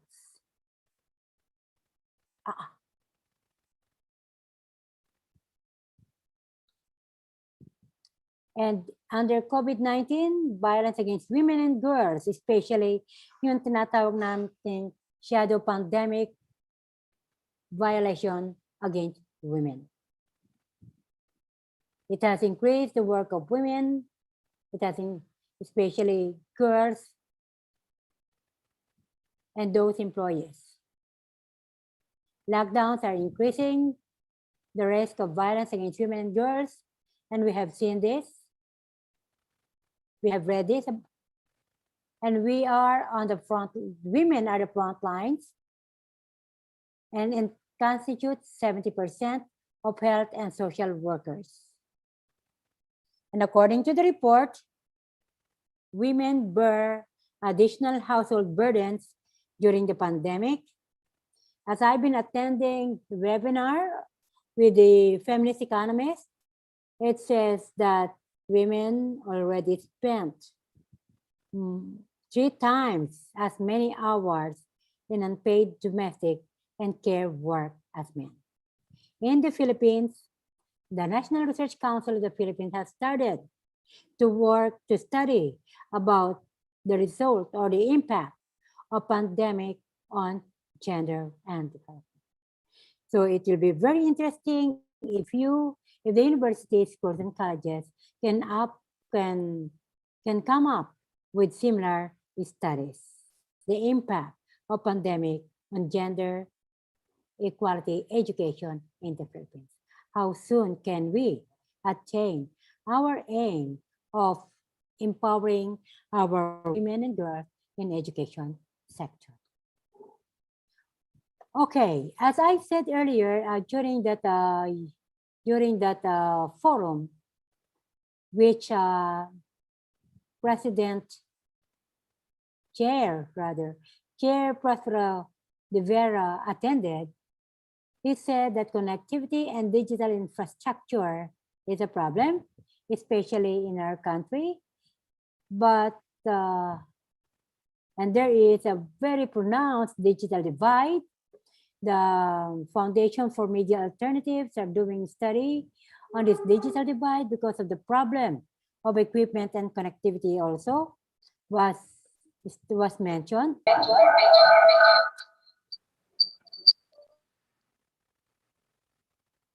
Flexible learning, online, offline, or combination. In the Philippines, at ito ay malaking usapin natin, our connectivity is very weak. Our teachers are going across seas, rivers, lakes to provide what they call program, coursework for the students, and the key performance indicators of ranking in exams remain to be problematic. With that, I will leave with you these issues on how to address and how to work towards gender equality in education, in higher education institutions. We are at this age of uncertainties and uncertainties as to when we're going to go back to better normal. So it is our obligation to ensure that SDG 4 and SDG 5 are both attained by year 2030. So with that, I would like to say thank you very much for your attention.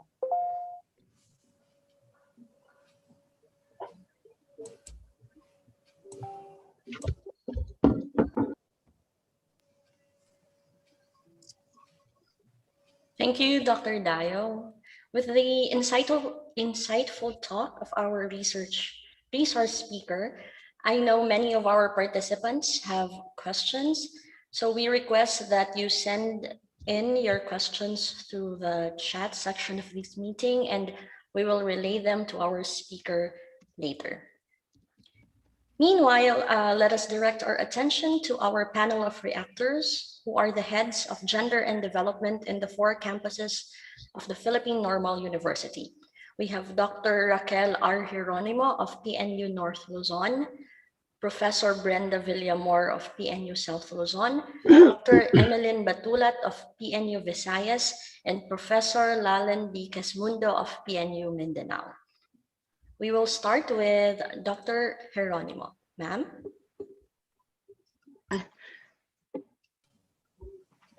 Good morning. Good morning. Good morning. Happy Women's Day, everyone.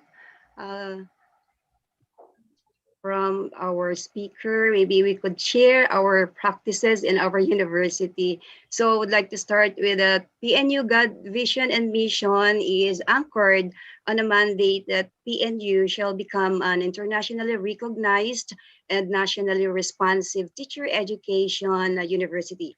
And so with these goals, PNU North Luzon being dubbed as the Indigenous Peoples Education Hub, would like to share with you our milestones in implementing gender mainstreaming as an instrument for the development of awareness, knowledge, commitment, and capacity to incorporate gender perspectives into substantive work among faculty, staff, students, and our stakeholders.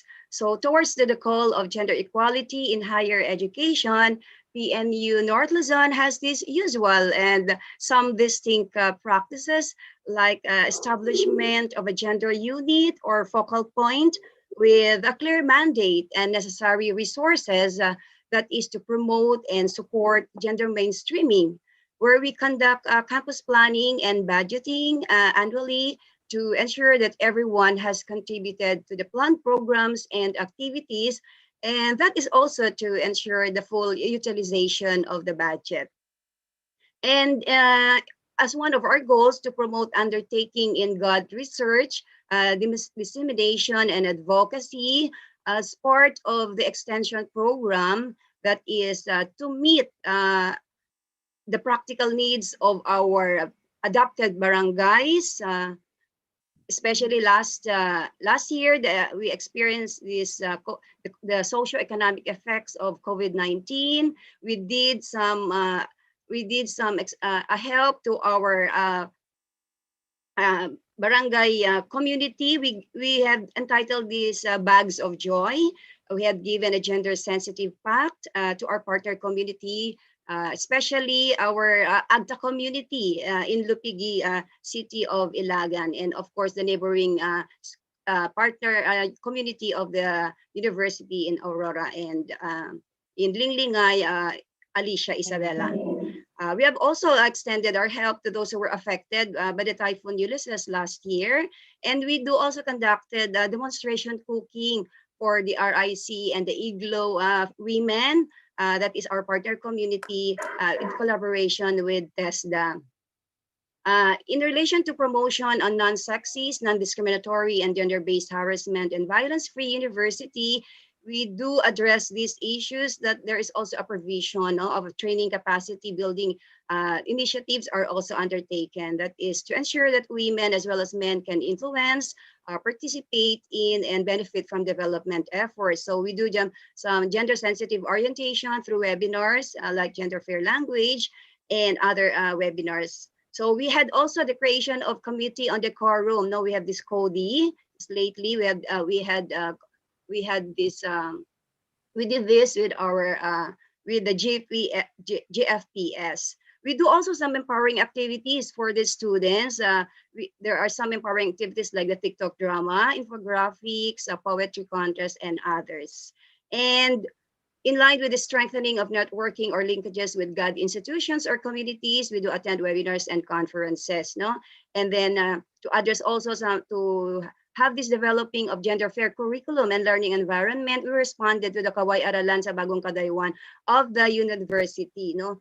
So in our campus, we do a close collaboration with our PMDO, in developing of our modules, no?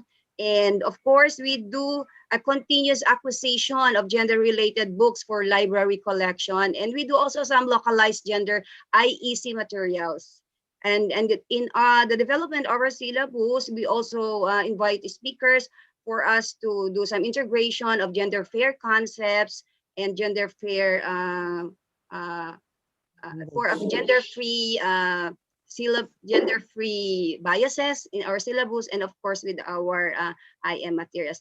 And lastly, we do some advocacy efforts. We have our social media account, FB page called Pagkamanga ni Juana, where we could give our updates and give some inspiring messages to everyone. So that's all.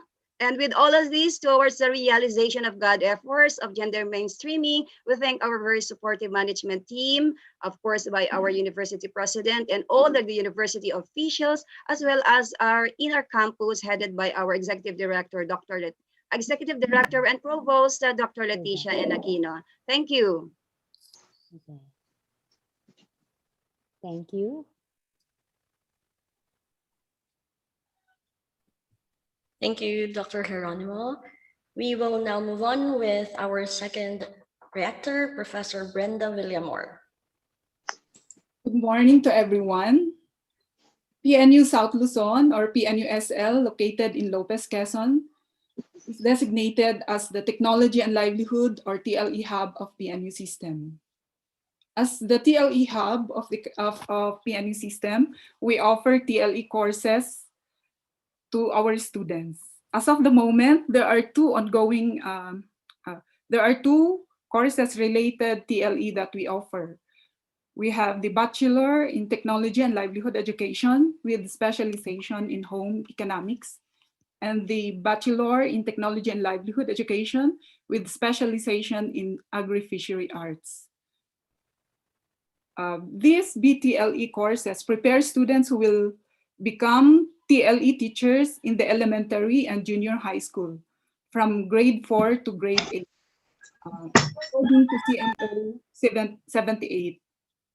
In addition to that, PNUSL also offers Bachelor in Mathematics and Science Elementary Education, or BEMC, which prepares students who will become elementary teachers with mathematics and science as their specialization.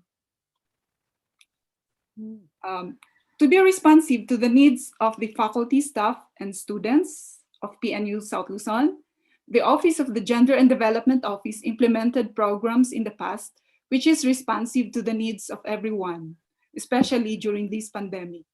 And we saw to it that all genders are being given equal opportunities. During this pandemic, we conducted webinars for students, faculty, and staff on Safe Spaces Act, mental health, ethics of care and compassion in the time of pandemic, and ecofeminism. Furthermore, when we crafted the policies in the flexible learning during this pandemic, we saw to it that the policies are God responsive, and we ensured that faculty and students are safe in the public space and online space. We also extended gender-sensitive relief packs to 200 families to the adopted barangays of PNU South Luzon last December, who were also affected with the recent typhoons that ravaged Quezon province in the recent months.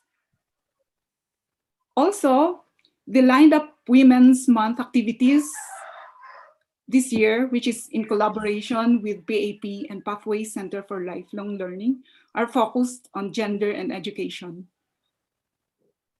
We will be conducting gender sensitivity trainings and promote gender fair practices in instruction. And we aim to produce instructional materials with integration of gender concepts in the modules that the faculty members will be preparing. We will do in-depth gender responsiveness in the curriculum, especially as we prepare TLE teachers and elementary teachers of the future. So training will be conducted in our future activities for Women's Month. As we exert efforts to uphold gender equality in the fourfold function of the HEI, which is instruction, research, extension, and publication, we hope that we will attain meaningful activities to our stakeholders and be successful in our gender mainstreaming endeavors to enable PNU South Luzon to attain SDG 4, as mentioned by our speaker a while ago, Dr. Dayo. Thank you very much. Thank you. Thank you.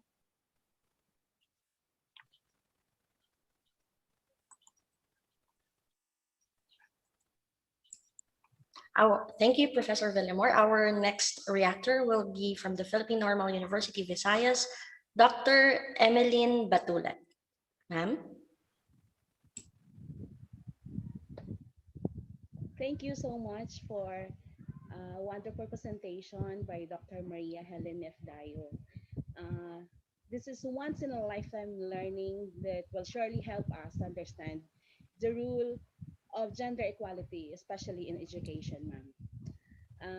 Gender inequalities is one of the problems that many of us were facing from the past until now. It covers all cultures, races, religion, and traditions all over the world, especially among us women. So how can we solve gender inequalities among men and women in this patriarchal society? Education has its own purposes and reasons why do we need education in our society.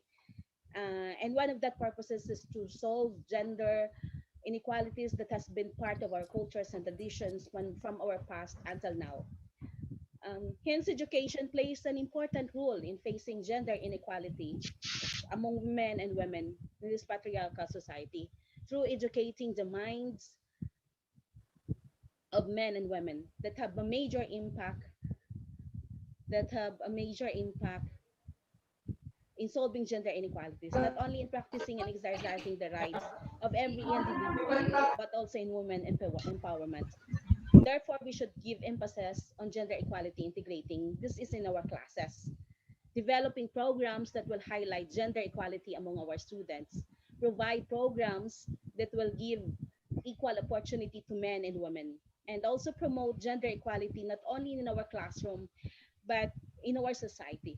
So therefore, in achieving gender equality requires the engagement of women and men, because we know that it's not only women responsibility, it is uh, everyone's responsibility. PNU Visayas, gumagawa din po kami ng mga kung ano po ang mga kailangan sa Gender and Development Office namin. So, yun po. Salamat at mabuhay po tayong lahat. Thank you. Maraming salamat, Dr. Batulat. Our last panel member is Professor Lalin Kismundo from PNU Mindanao. Ma'am? Thank you, Ms. Nordan, for the introduction. On behalf of the school administrators, faculty, and staff of PNU Mindanao, I would like to greet you a happy morning. We were tasked to give our perspective about philosophy, gender, and education based on our context or based on the context of PNU Mindanao. I am going to share some activities that we conducted in lieu to the mandates of gender equality, women's rights, and education. This year, the theme for International Women's Day is Women in Leadership, Achieving an Equal Future in a COVID-19 World. Celebrates the tremendous efforts by women and girls around the world in shaping a more equal future and recovery from the COVID-19 pandemic. And the National Women's Month theme, Babae, Pambihira Ka. As enshrined in our Philippine Constitution, Article 2, Section 14, the state recognizes the role of women in nation building and shall ensure the fundamental equality before the law of women and men. As stated in Sustainable Development Goal number 5, which is all about to achieve gender equality and empower all women and girls, gender equality is not only a fundamental human right, but a necessary foundation for a peaceful, prosperous, and sustainable world.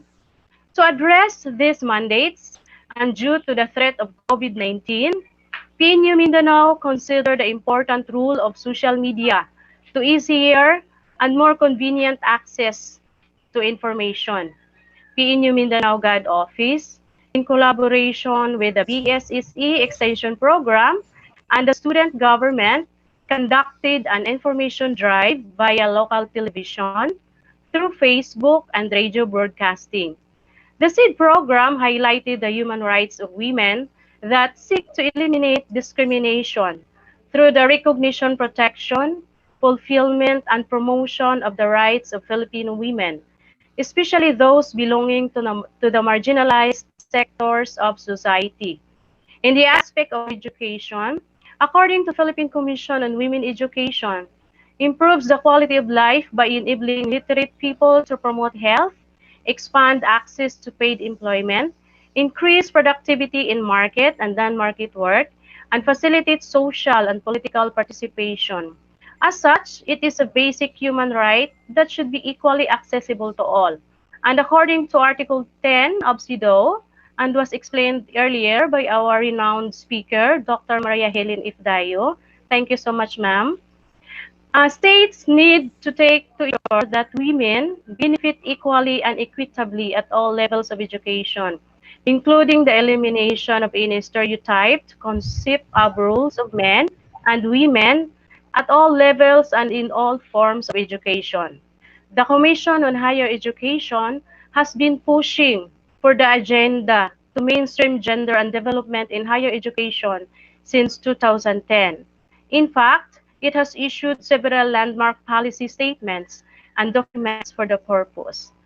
But the COVID-19 pandemic has made a substantial impact on education and drastically altered and disrupted the lives of students worldwide. Students come from different backgrounds and have different resources, opportunities, and support outside of school. It is in this context that the GAD Office of PNU Mindanao and the rest of the campuses consider the conduct of mental health webinars to flourish students in their education journey and to build resilience against the undesirable impact of the pandemic. We believed in the objective of the program that promoting mental health as a core rule in education helps students to succeed. It helps the students to succeed in their education journey. According to the Global Gender Gap Report 2020 of the World Economic Forum, the Philippines remains the top country in Asia in terms of closing the gender gap, and we contributed to that success. Happy Women's Month, everyone, and thank you for lending me your ears. God bless us all.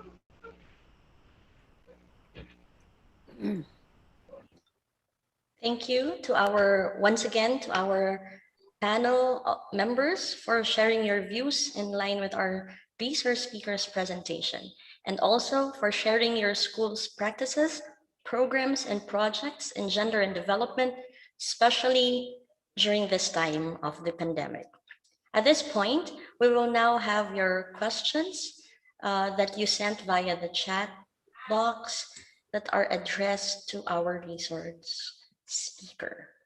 The first, Dr. Dayo. Yes. Are we okay to proceed with the questions now? Sure, Okay. sure.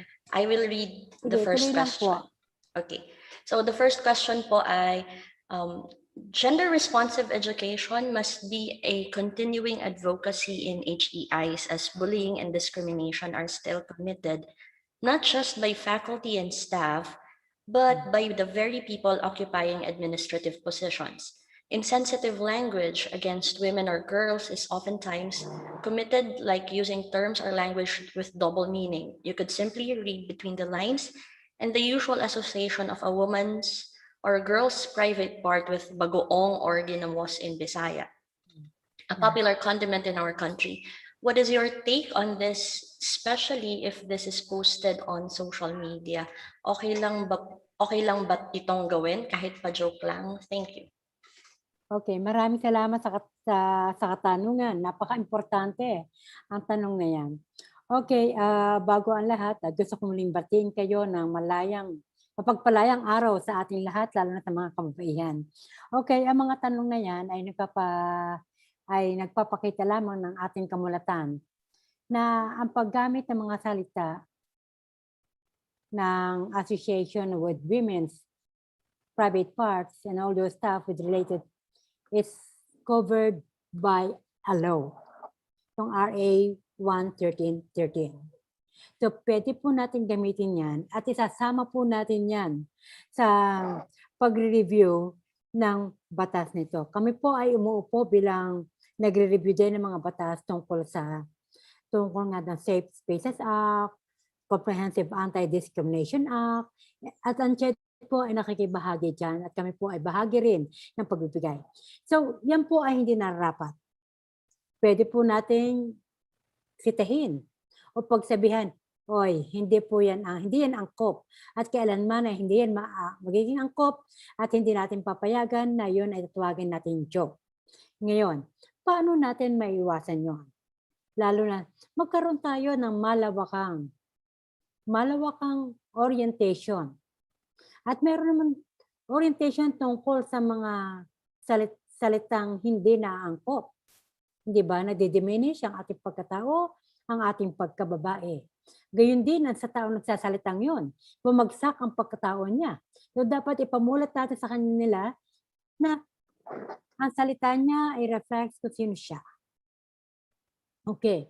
So may batas po tayo. Meron po ba tayong guidance and counseling na pwede magbigay ng ng orientation o God focal point system ng school? Pwede po rin niyang ipasok sa anti-sexual harassment. So kung may mga batas tayo, yung mga services sa katulad ng binanggit ko kanina, siya po ay nasasakop ng batas and therefore may batas na sasagot sa kanya. Sapat po bang sagot? Sapat ba ang sagot ko? So in other words, what I'm trying to say is that there are institutions, laws that protect us. Gamitin po natin. Kung ang opisina natin may God focal point system and under that, meron silang mga programa Yung mix nagsabi kanina, may CODI sila, gamitin ang CODI, isumbong doon. Yun lamang po. Maraming salamat, Dr. Dayo. I think sapat naman po yung insights na share ninyo para i-address ang tanong na ito. So, kay Sir Ibrahim, yun po, we have laws according to Dr. Dayo, and we could also use your programs under the Gender and Development para po ma-address ito. I hope I got it correctly. Thank you po, Dr. Helen. Okay, next question is, how does our own culture or church contribute to the inequality between women and men? And what do you propose should we do? Okay, maraming salamat sa tanong. Ang simbahan, ang eskwelahan ay ilang mga social institutions na nagpo-persist sa ating environment. At sila din ang sinasabing dahilan o kadahilanan ng pagpapatuloy ng gender inequality in our environment. Pero kung mapapansin ninyo na nagbabago na rin ang Vatican. Nagbabago na rin ang simbahan sa pananaw na ganyan. At sinasabi rin ng simbahan, kilalanin ang pagkakaiba at igalang. So tayo, sa unti-unting pagbubukas ito ng simbahan tungkol sa mga usapin ng reproductive ng ating ng babae ay sumunod sa asawa, inequality talaga yun eh. Pero ngayon may mga pare na hindi na sinasabi yan. Sinasabi na kayo ay wife and husband o kaya in other words, co-equal kayo. Ang eskwelahan nagsasabi na huwag kang maglaro niya kasi pambabae yan o kaya panlalaki yan, pinabawasan na rin yan. Unfortunately, ayon sa obserbasyon ng iba, ang ating Department of Education ay naglalabas pa rin ng mga statement na hindi angkop. Na walang na ika nga dapat wala na yon pero hindi yata nare-review ng ayos. So tayo sa God Focal Point System ang tutulong sa ating mga kasamahan na baguhin o ayusin to dahil andyan naman ang batas. So sundin natin siya. Thank you. Thank you ulit, Dr. Dayo. Very insightful responses. Also, our participant shared, Sir Christian mentioned about it's actually punishable under law, which was also mentioned earlier by Dr. Dayo, yung use of inappropriate terms and words. Okay, next question. Were there studies conducted aimed at determining the extent of gender discrimination among HEIs in the country? Is CHED through the HEIs obliged to safeguard the rights of the LGBT? Okay, maraming salamat sa tanong nyo. Naging aktibo ang CHED para sa Anti-Discrimination Act.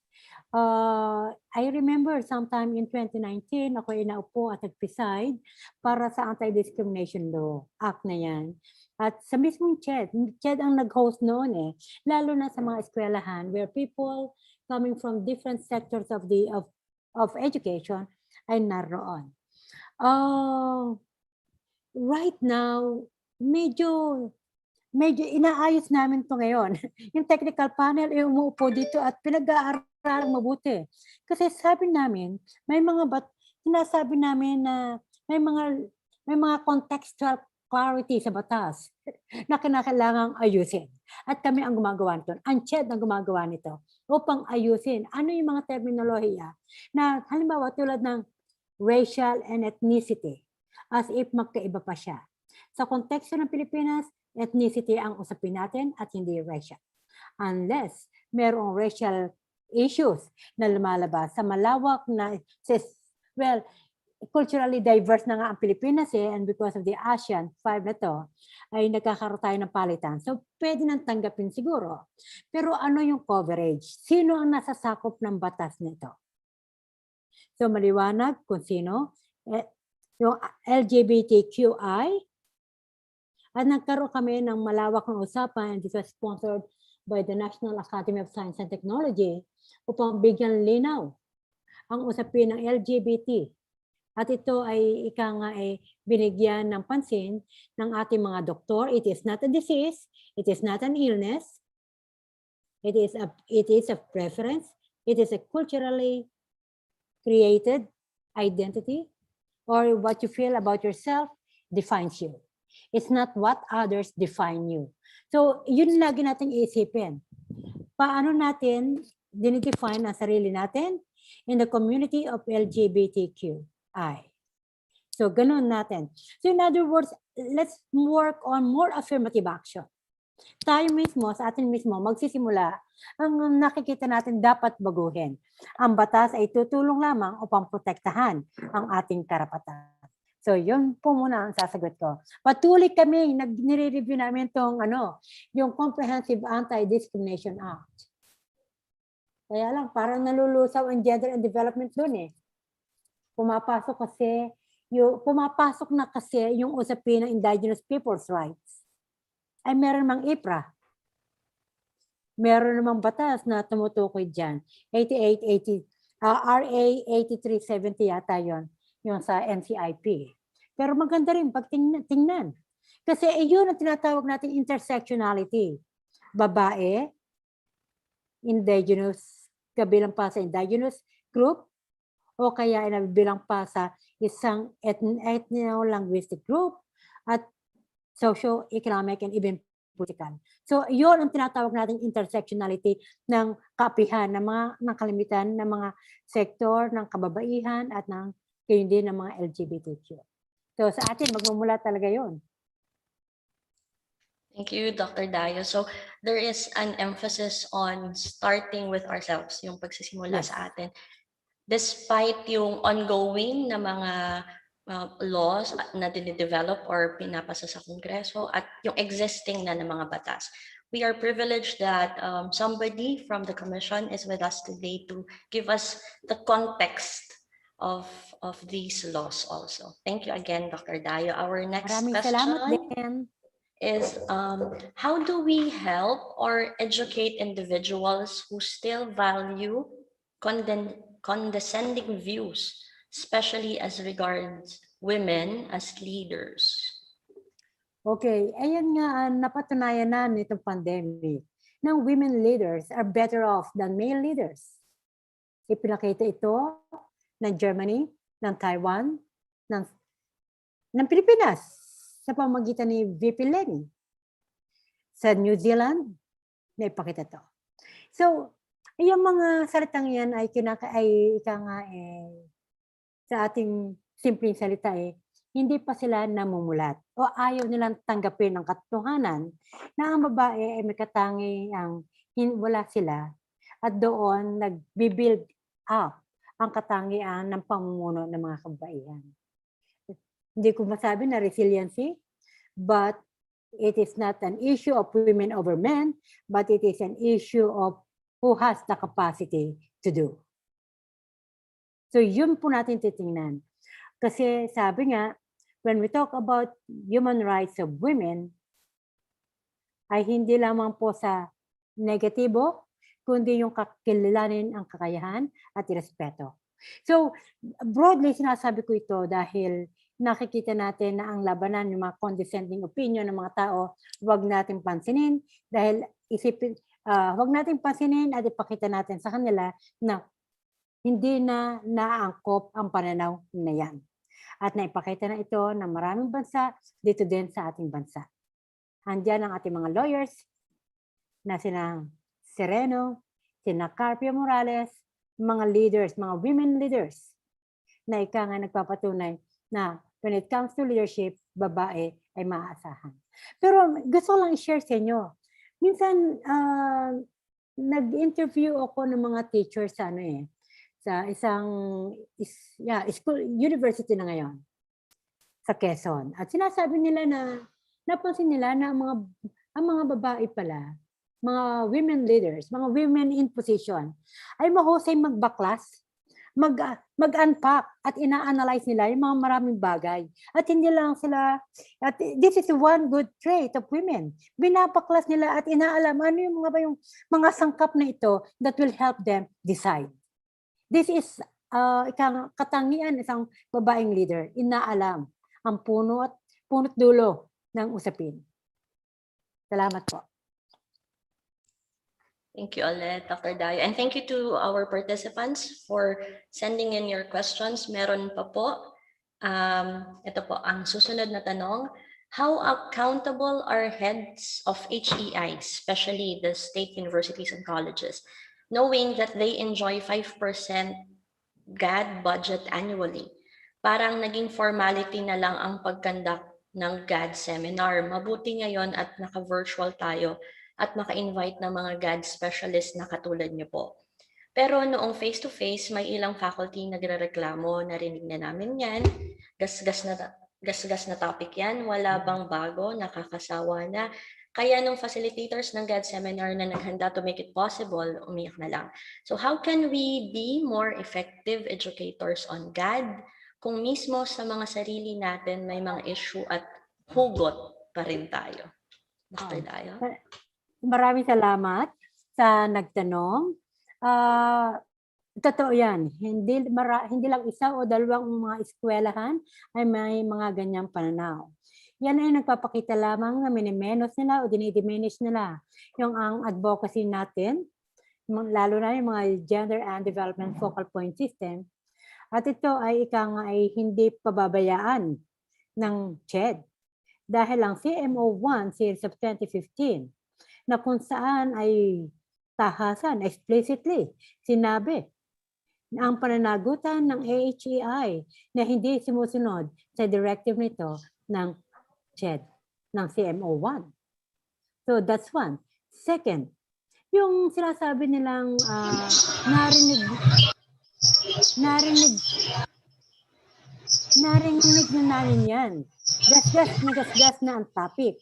Ayun nga, ang pananaw ko doon ay dahil unang-una, bigyan natin hindi na compliance ang dapat natin gawin. Alamin, ano nga ba yung pangailangan ng ating eskwelahan? At kinakailangang agarang sagutin. Baka sinasabi ng gasgas na dahil paulit-ulit na kakailanganin ang gender and development orientation kasi hindi naman nila ina-apply sa sarili nila. Ako man, patuloy kong gagawin yun hanggat sila magsawa na.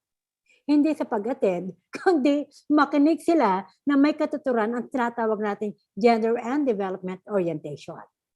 Gagawin ko rin yun. Hindi, gagawin ko, patuloy ko rin gagawin. Hanggat hindi sila nagbabago, in other words. Pero nakakalungkot nga kasi hindi dapat ganyan dahil sila ang bukod sa mandaton both international, global and national mandates nakapasok dyan.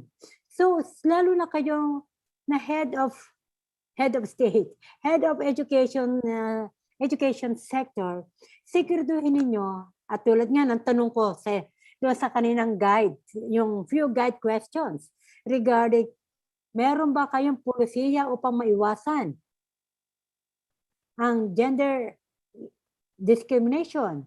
May naihapag ba nyo yan sa inyong mga kasamahan tungkol sa mga laws, policies within the university? May kasapatan ba ang ating security to... These are the things that dapat niyang gawin. Otherwise, ang GAD budget na ibinigay na unallocate sa inyo ay hindi na ninyo ulit magagamit dahil tatanggalin na yun. Maaari po kayo mawala sa listahan ng tatanggap ng GAD budget. So, ayaw namin mangyari yon.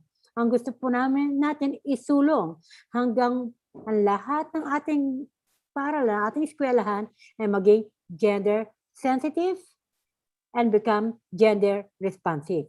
May mga tools na ginagamit ng Philippine Commission on Women, pero higit sa lahat, dapat nating gawin ano ang tunay na usapin, sexual, diyan sa ating universidad.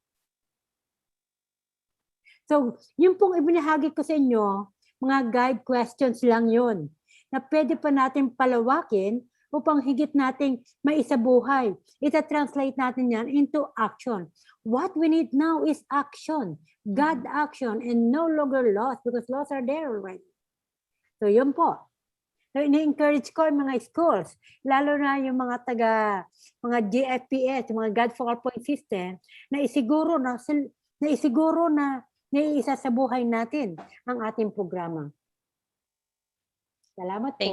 Thank you, Dr. Dayo. That is duly noted for our participants coming from the different universities and colleges in the country, especially to the GFPS. A comment lang po by Ms. Eloisa, sabi po ni Ms. Bausas, the concept of God is still foreign to the grassroots. I think we need to revisit the history of our nation, start to mainstream that again, not just to correct the misogynistic version of our former colonial masters, but also to co-create an indigenized empowerment of women in the context of the contemporary world. Maraming salamat, Miss. Tama ka. Way back 1990s, nung kami ay nagsisimula pa lamang sa gender program namin sa UP Los Baños, may nag-comment na katulad din yan.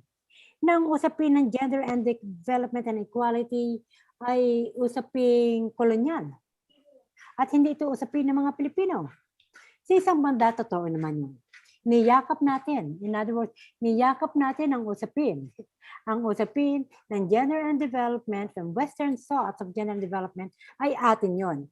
Pero totoo lang naman, and I agree with her, na dapat nating ipaalaala sa atin, sarili.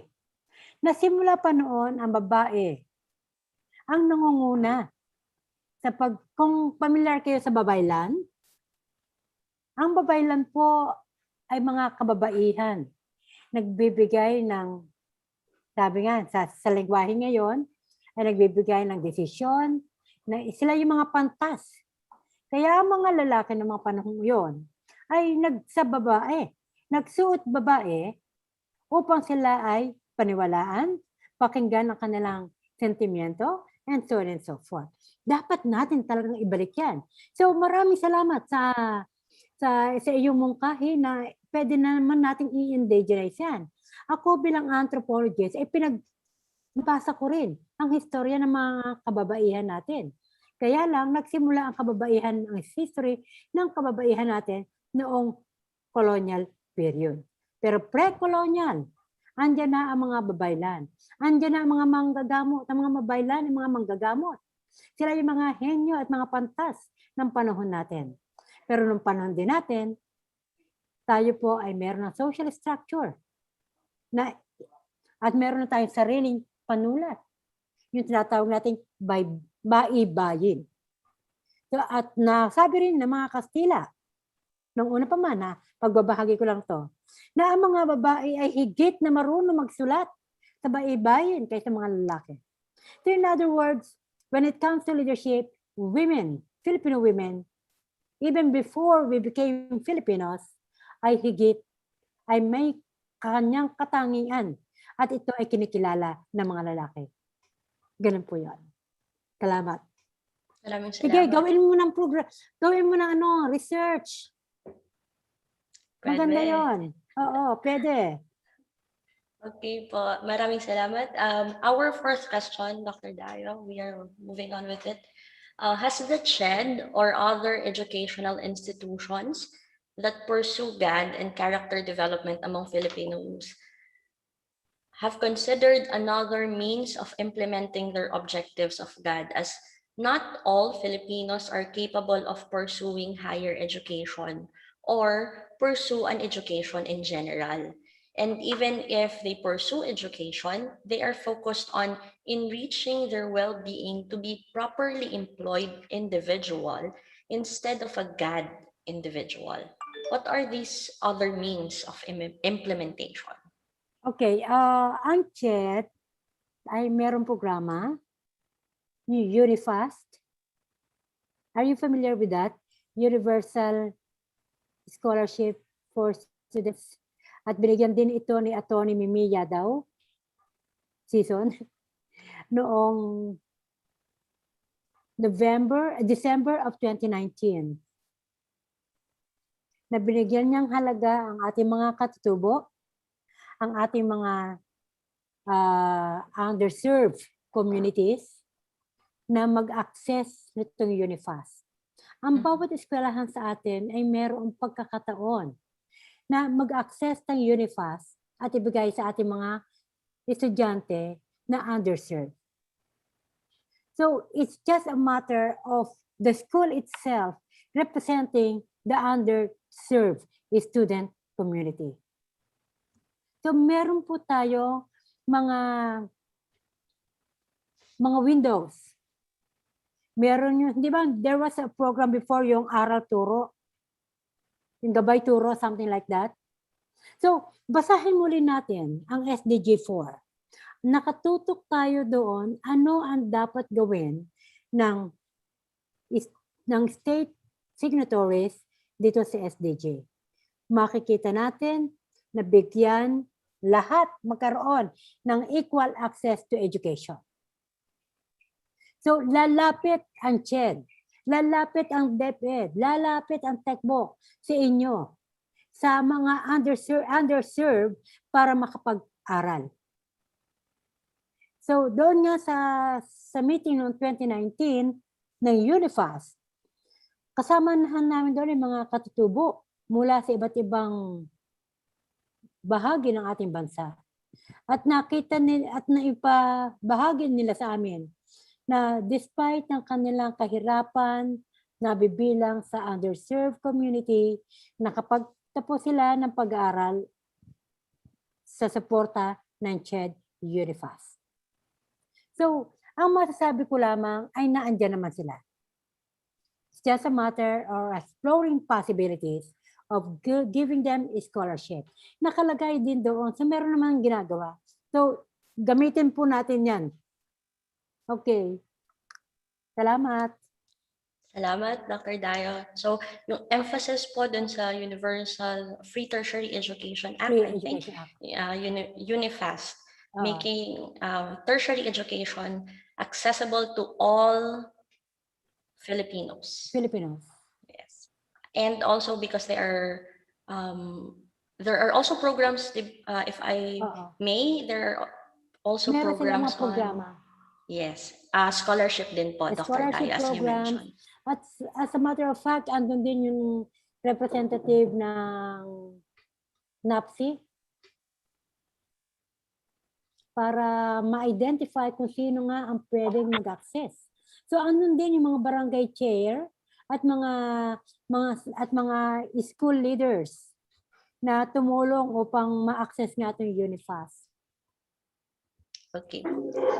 Thank you. So maybe we can encourage the members of our communities, underserved or the indigenous communities na tayo ang lumapit. Is that correct, Dr. Dayo? Ilapit natin ang edukasyon?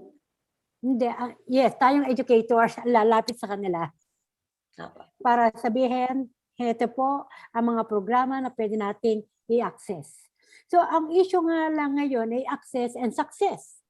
Pag na-access mo na sa edukasyon, ano naman yung success indicator mo?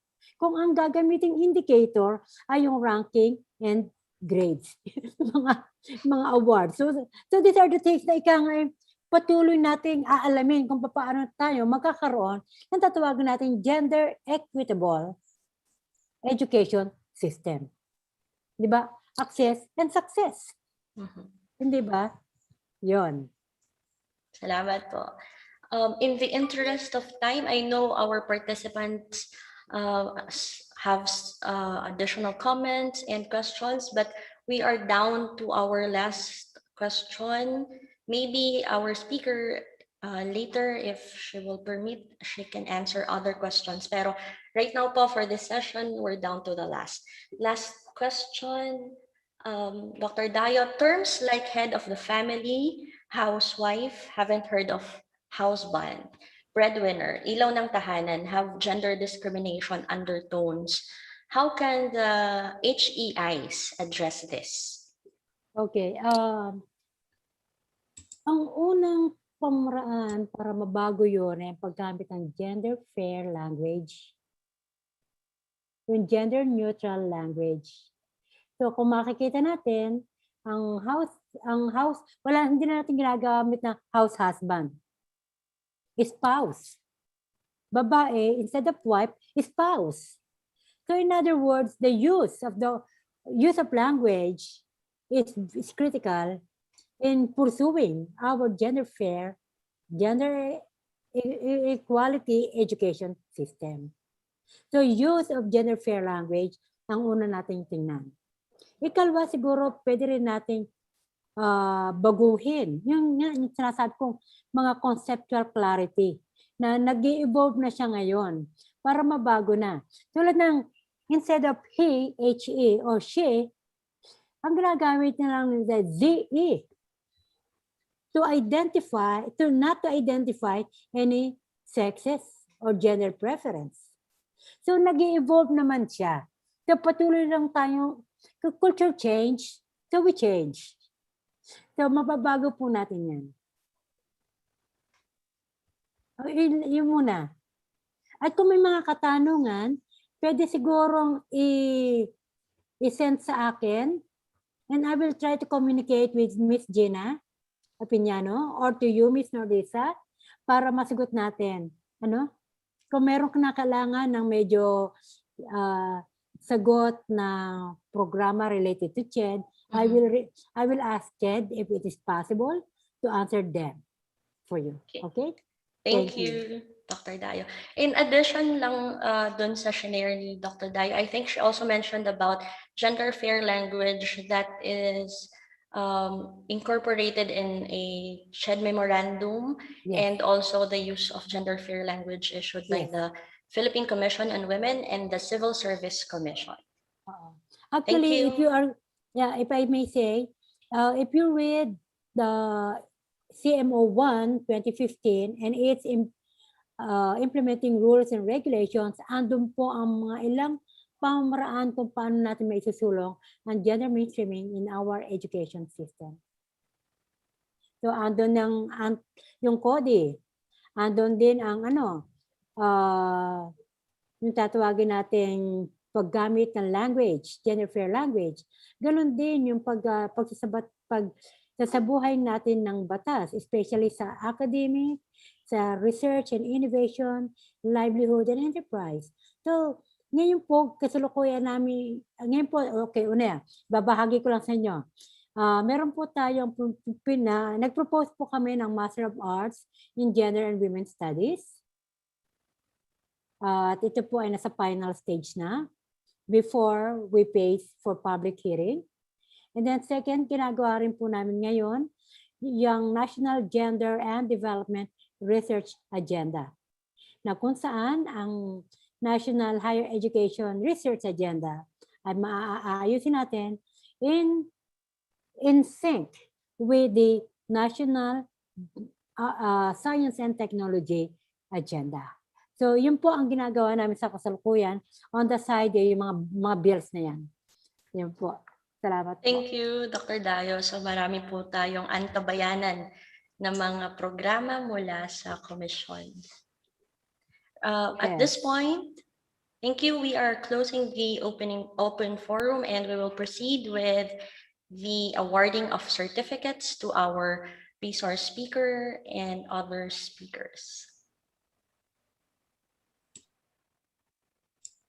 Let me read to you the citation.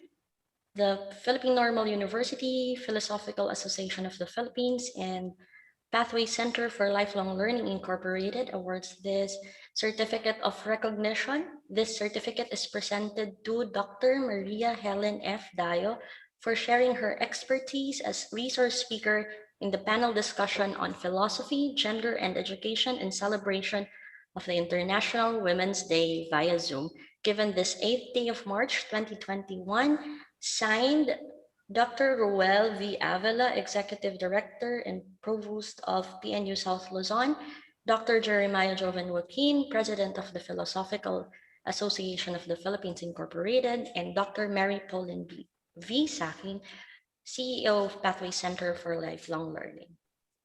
Thank you, Dr. Dayo. Another Maraming salamat. certificate of recognition is awarded to Dr. Mary Pauline V. Saking for being a speaker in the panel discussion on philosophy, gender, and education.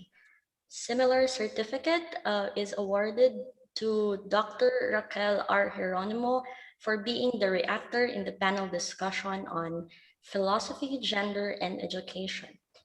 Also, this certificate of appreciation is awarded to Professor Brenda Villamor and Dr. Emeline T. Batulat and Professor Lalen B. Kesmundo. Thank you very much to our speakers and panel of reactors. I would like to invite everyone to open your cameras for some photos to be taken by our technical assistant. Let me know if we are ready. Open po ng camera. Okay, I will.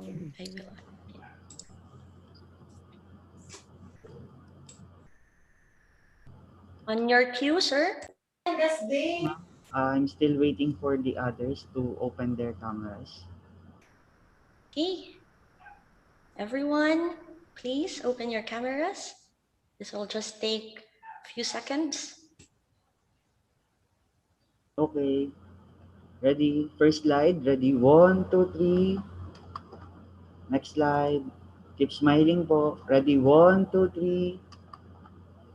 Third slide. 1, 2, 3. Smile. Konting sigla pa po. Fourth slide. Ready? 1, 2, 3. Smile. And fifth slide. Wear your best smile in 1, 2, 3. Sixth slide. And we're done po. Thank you. Thank you also to our participants. Ma'am, where is the link po to the evaluation form? Here are some announcements for our participants. Our evaluation link will be shared in the chat box and must be filled out by the participants within an hour to qualify in receiving an e-certificate. The link has already been sent po. Ayan. Other announcements, especially to our participants, the next event is a webinar on observations, challenges, and prospects on GAD on HEIs featuring Attorney Christian E. Rivera of the Commission on Higher Education. This will be held on March 19, 2021 via Zoom. Next is a roundtable discussion on gender sensitivity in education on March 20, 2021, also via Zoom. We will also have a write shop on philosophy, gender, and education for participants whose abstracts are accepted for presentation. There will be a write shop for professional and undergraduate students that will be held on March 25, 2021. These Women's Month events are exclusive to the Philosophical Association of the Philippines members and project partners. If you wish to be part of these events, membership is still open. If interested, the registration link to PAP membership is now shared in the chat box. Please also watch out for PAP events. Our Facebook group name is Philosophical Association of the Philippines, PAP Incorporated. Please also like Pathway Center for Lifelong Learning Facebook page for announcements and events. We hope that today's discussion will contribute to our continuous pursuit for development in philosophy, gender, and education. To finally close this program, let's have Dr. Jennie V. Jocson, the PNU Vice President for Academics.